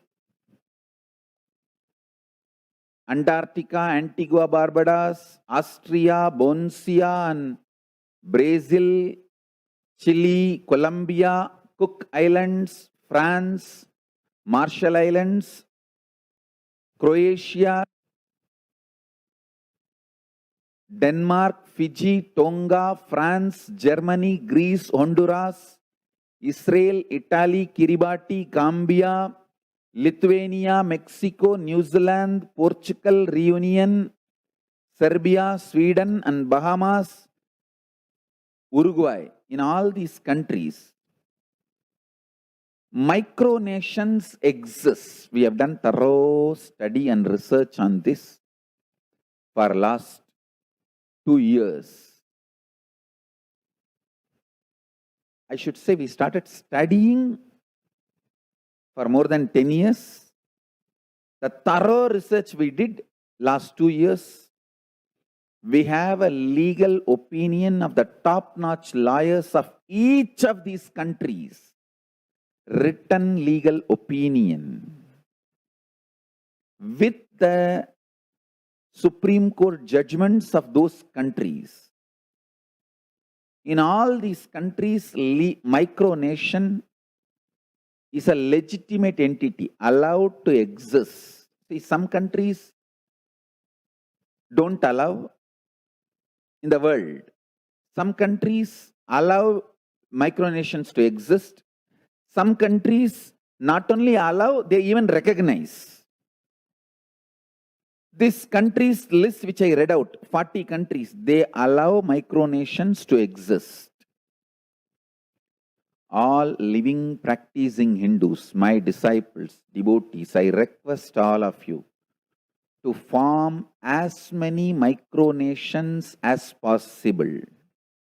We will guide you, support you for the purpose of bringing global peace.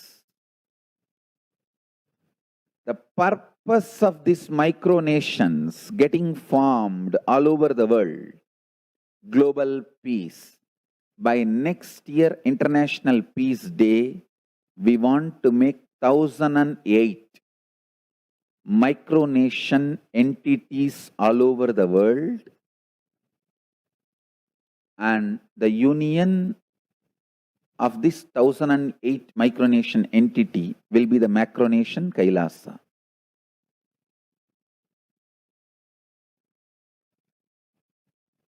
Understand, within the legal framework, within the boundaries of the freedom you are given by your constitution, the country you are residing, without crossing those limits, within the framework of the each nation you are living, let us form these micronations to bring global peace. Today is International Day of Peace, 21st September 2020. Let us take this project, whoever wants to be part of this project, by sharing time, treasure, talent.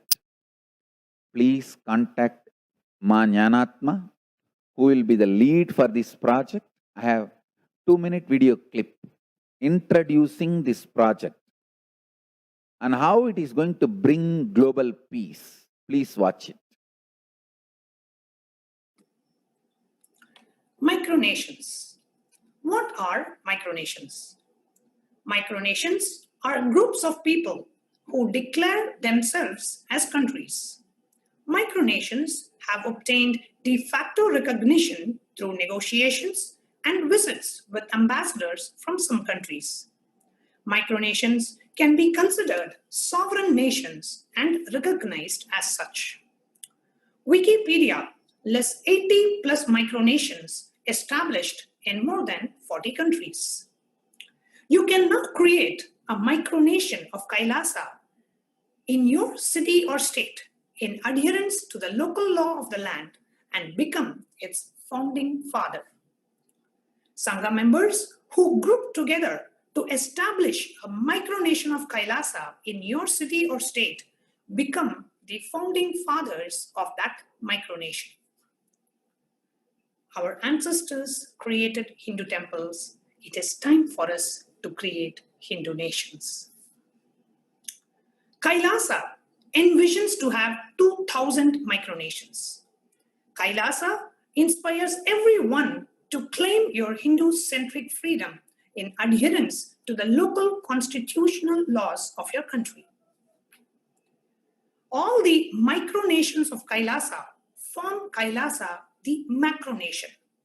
Kailasa is a parliamentary monarchy of macronation with multiple micronations spread around the world. You can now create a micronation of Kailasa. Sign up to be guided into a step-by-step process. tinyurl.com/Kailasa micronations.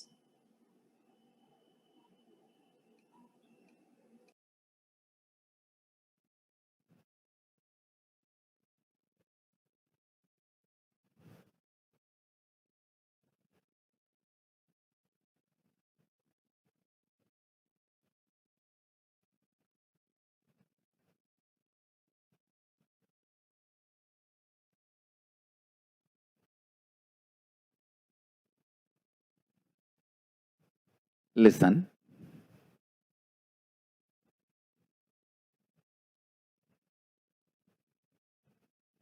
Best way to bring global peace is to start working for it.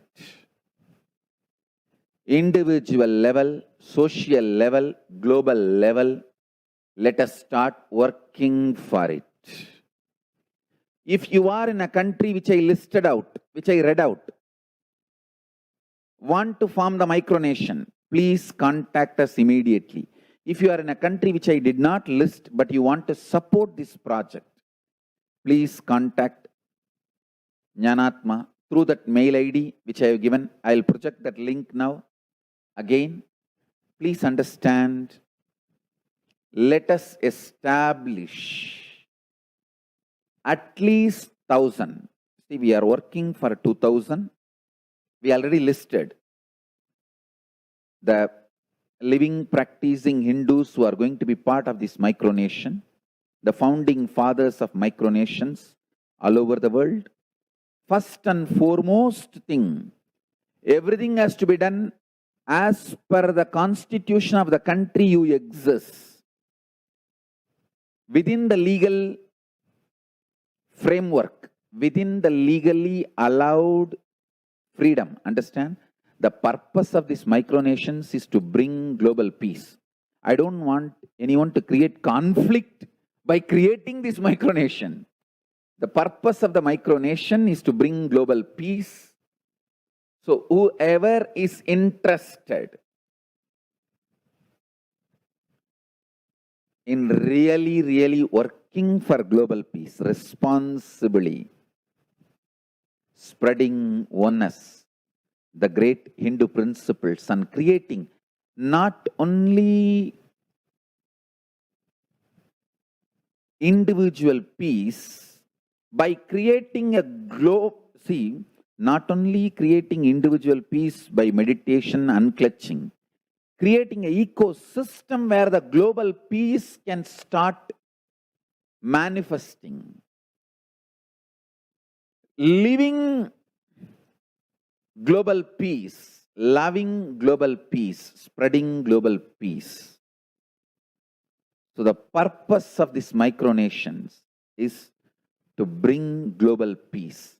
By next year, 2021, International Day of Peace, we want to have 2021 micronations. We are looking 2021 number by 2021, but at least we want to make 1,000 into reality. See, the goal is 2021, but I want to make it at least 1,000 into reality. We can register 2021 before 2021 International Peace Day, and at least 1,000 we can get recognition. All that, it is possible. September 21st, 2021, Tuesday, is the timeline for us to make 2021 micronations Kailasa. Kailasa micronations all over the world. So I welcome everyone who is interested in individual peace and global peace to take this responsibility and be part of this great mission. Work for global peace. Work for global peace. This is going to be the movement for global peace. Let's do it. Let's really do it.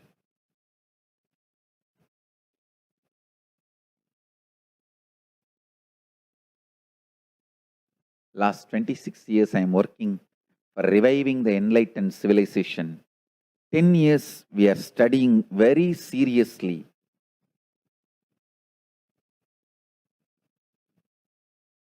the concepts of various communities. See, in 2005, I created a community in Duarte in Los Angeles, enlightenment-based community. In 2000, I started creating a community, and 2001 made a center for that community in Erode, Tiruchangodu, and 2002 in Bidadi, Bangalore, Adi Kailasa, 2003 end in Hyderabad, 2004 multiple places all over the world, 2005 in Los Angeles Duarte Ashram. Please understand, I am working on this for last 26 years.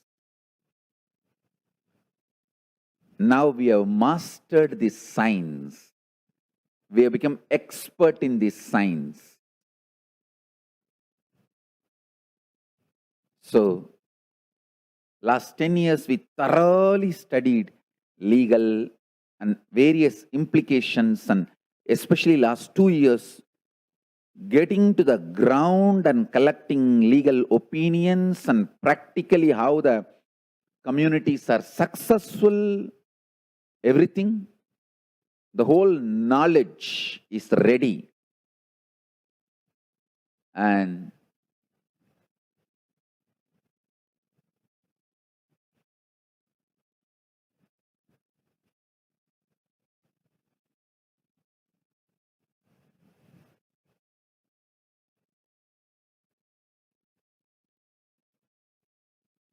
I request, welcome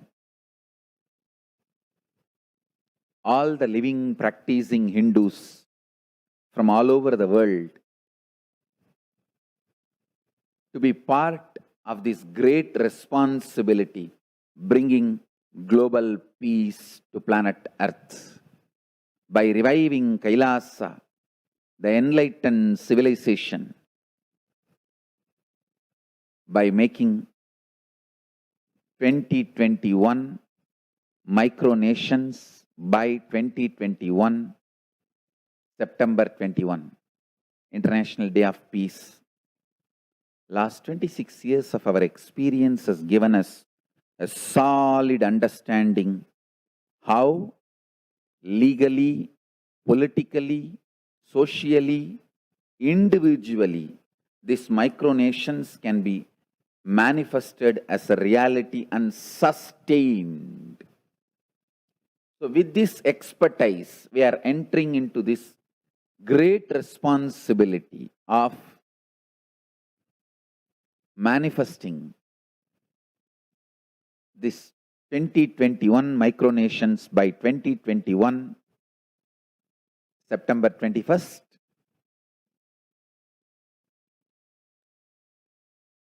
I welcome all of you, whoever wants to be founding father of Kailasa, the micronation.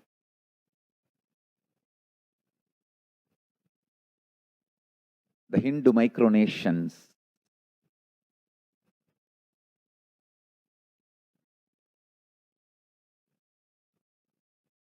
should be formed all over the world.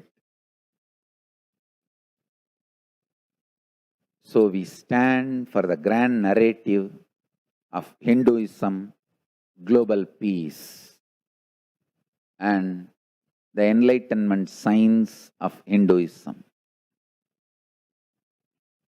I have so much to tell. Let us start working. Let us start working.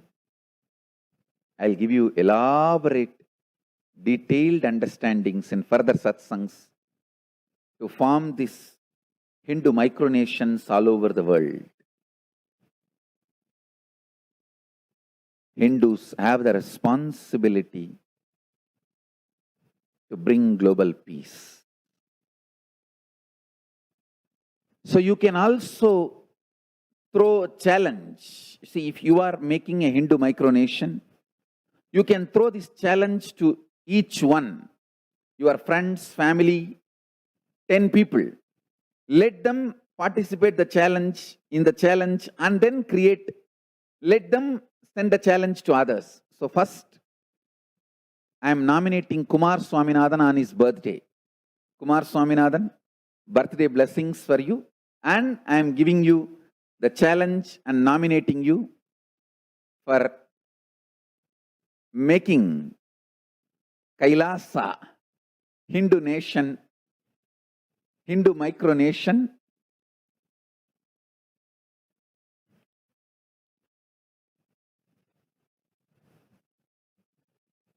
listen.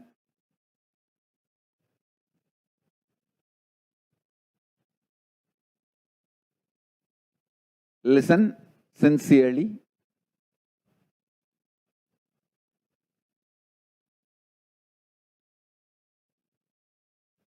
I welcome all the living and practicing Hindus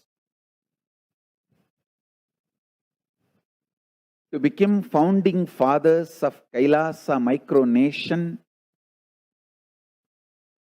in your countries,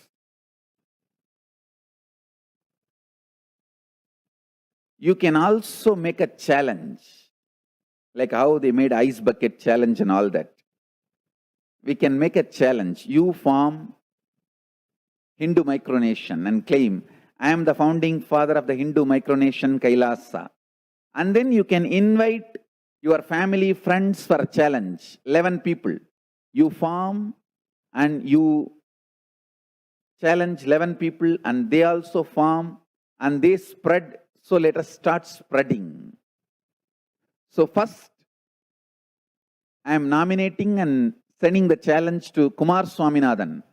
Kumar Swaminathan, birthday blessings for you. And I want you to form the Hindu micronation in US. Now, you form and you send the challenge to other 11 people. Let them form and let them send the challenge to other 11 people. Let us make 2021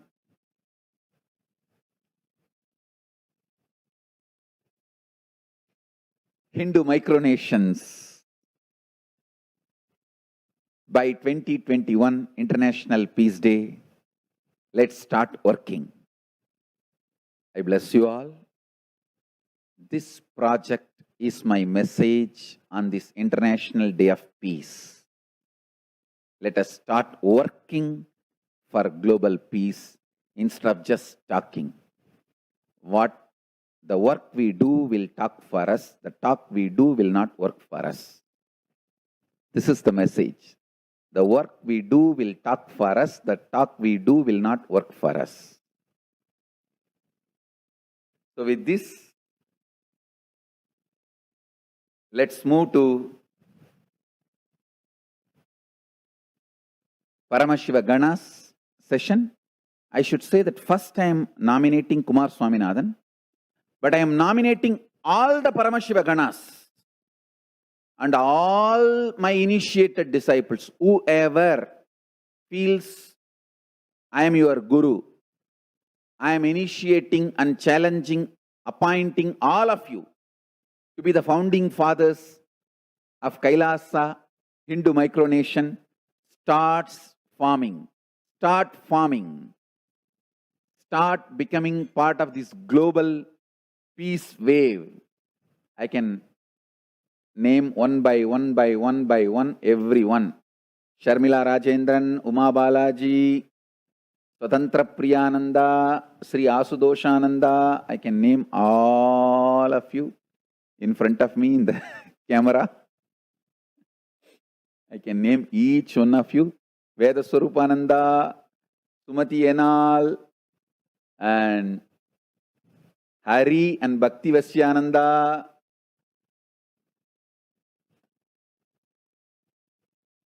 Essence of today's satsang is global peace is responsibility of Hindus. We living, practicing Hindus, not only we should achieve the individual peace through unclutching yoga, meditation, we should also create an ecosystem where the global peace starts manifesting. This Kailaasa, Hindu micronation, is the enlightenment ecosystem. I request every living, practicing Hindu to manifest, do it. So the global peace can manifest from these Kailasa Hindu micronations all over the world. If you are living in a country where the constitutionally, legally you are allowed to form micronations, already micronations exist, please start forming Hindu micronation called Kailaasa. I wanted to repeat, the purpose of this micronation is to bring global peace. So don't create any conflict while you are forming this micronation. only if the law of your country, the constitutional rights of your country allows form this micronation. Today, I am listing out all the countries where micronations exist. See, there are some countries don't allow micronation. There are some countries allow micronations to exist. There are some countries not only allow the micronation, even they recognize the micronation. So, based on the constitutional right your country provides, legal freedom your country provides, create the micronation. Only if your country allows the micronation's existence, please form it. I appoint even Priyamaya and Shivayoga. Shivayoga, why you are laughing? Come on, form a micronation, Hindu micronation. I am challenging Priyamaya and Shivayoga also. So you guys can be founding mothers.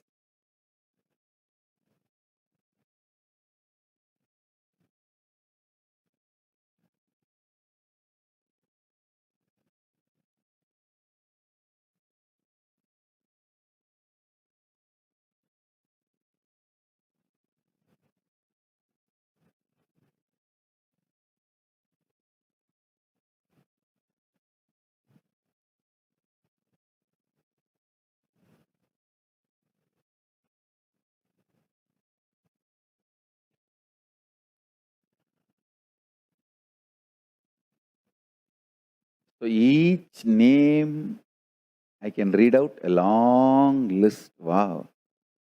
Everyone in front of me. Vinayaka, Lakshmi Devi Neni, Sonali Gupta, Mahadeva Swarupa, Rekha Patak, Jayavardhan Vijayaswamy,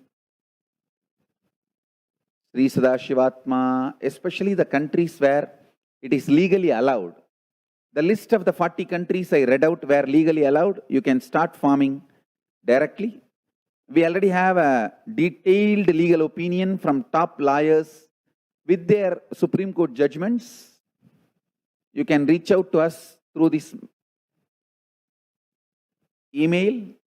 Please send us, contact us. We will give you the details and support you to form the micronation. Vinesh, Sanjay Verma, Muktikananda, Divya Rathore, Sarita Pasupaleti, Banu Patel, Sangalpitan Paramartha, Sri Sadashiva Priyananda, Vaishali, all. Let's start forming. Let's bring global peace as a lifestyle for planet Earth. So with this, I bless you all. Let's all radiate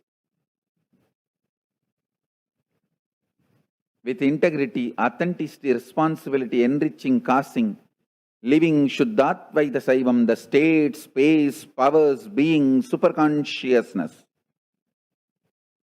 and Kailasa of Paramashiva.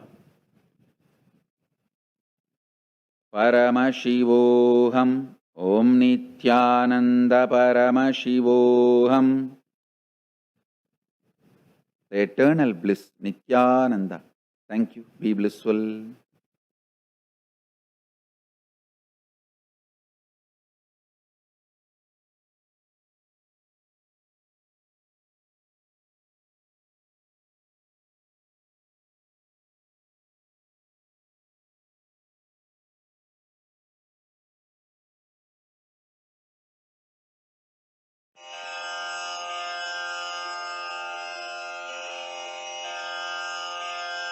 Shri कैलासोन्नतद्वादशान्त Shyamala पीठारूढ Shri Meenakshi सुन्दरेश्वरा भिन्नस्वरूप परशिवपुत्र रत्न कुमार गुरुमण्यतुल्यावतार श्री पार्वती स्तन्यपानलब्ध दिव्यज्ञान विश्रुत सकल निगमागम सारभूत द्राविड वेद प्रवक्त्रे श्रीमत्परमशिव करुणा समधिगत मुक्तामय चतुरश्रयान गीयमान छत्र चामर श्रीचिह्न काहलादि समस्त बिरदावल्यलङ्कृत ज्ञान विज्ञान चक्रवर्ती सर्वजन संघ सद्यो निर्वाण दीक्षा व्ययापवर्गवर्ष विश्राण जीमूत परमत कलभ केसरी शैव सिद्धान्त स्थापनाचार्य श्रीराजाधिराज पाण्ड्य महाराज गुरु क्षपण शाक्यादि महान्धकार निवारण ज्ञान भानु वीक्षणानर्हार्ह ध्वजोच्छेदन पूर्वक श्रीमद्वृषभध्वज स्थापक शैव समय कर्त्रे सर्वज्ञ पीठारूढ श्री जगद्गुरु श्री ज्ञान संबंध देशिक स्वामी वागीश सुंदर माणिक्य वाचक स्वामिनाम् अवतार भूत श्री ज्ञान संबंध स्वामी पुनरुद्धृत श्यामला पीठ सर्वज्ञ पीठ त्रिनवत्युत्तर द्विशततम गुरु महासन्निधान अरुणगिरि योगीश्वर परंपरागत अरुणाचल सर्वज्ञ पीठ गुरु महासन्निधान कैलास परंपरागत कांची कैलास सर्वज्ञ पीठ त्रयस्त्रिंशदुत्तर द्विशततम गुरु महासन्निधान नित्योत्सव नित्य मंगल नित्य कल्याण नित्य रजित कैलास परंपरागत आदि कैलास नित्यानंद पीठ महासंस्थान महासिंहासन पीठ कर्तः साक्षात् श्री परमशिव समुद्भूत कैलास परंपरागत वैवस्वत मनु इक्ष्वाकु हरिश्चंद्र भगीरथ श्रीरामचंद्र शूरसेन इत्यादि अनवच्छिन्न सार्वभौम चक्रवर्ति परंपरागत चतुष्षष्टि योगिनी मंडित चतुष्षष्टि संप्रदाय प्रवर्तक मनुधर्म शासन सूर्यवंश प्राप्त सर्वज्ञ पीठ सुरांगी साम्राज्य मूर्धाभिषिक्त चूड़ामणे साक्षात् श्री परमशिव समुद्भूत कपिल महागुरु पुनरुद्धृत महानिर्वाणि पीठ अष्टोत्तर सहस्र श्री महामंडलेश्वर साक्षात् श्री परमशिव सिंहासनाभिषिक्त समस्त गणनायक श्री महागणपति समारंभ अनवच्छिन्न पीठाधीश्वर गुरु परंपरा प्राप्त अटल पीठ अष्टोत्तर सहस्र श्री अटल पीठाधीश्वर धर्म मुक्ति स्वर्गपुर स्वर्ण पीठ त्रयोविंश गुरु महासन्निधान कैलास परंपरागत आदिपीठ सर्वज्ञ पीठ जगद्गुरो श्री कैलास पुनरुद्धारक श्री कैलास परमाचार्य श्रीमत्परमहंस परिव्राजकाचार्य वर्य सच्चिदानंद प्रणव स्वरूप श्रोत्रिय ब्रह्मनिष्ठ श्रीमज्जगद्गुरु श्रील श्री भगवत् श्री नित्यानंद परमशिव श्री ज्ञान संबंध देशिक परमाचार्य स्वामिन् अत्रागत्य परिपाल्य च अस्मान् विज्ञान वितरणेन विजयी भव जय जय।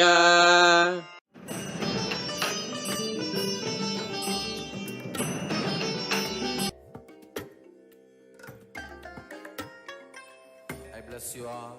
Let you all open all your three eyes and manifest the powers of Mahasadashiva. Om Nithyananda Paramashivoham.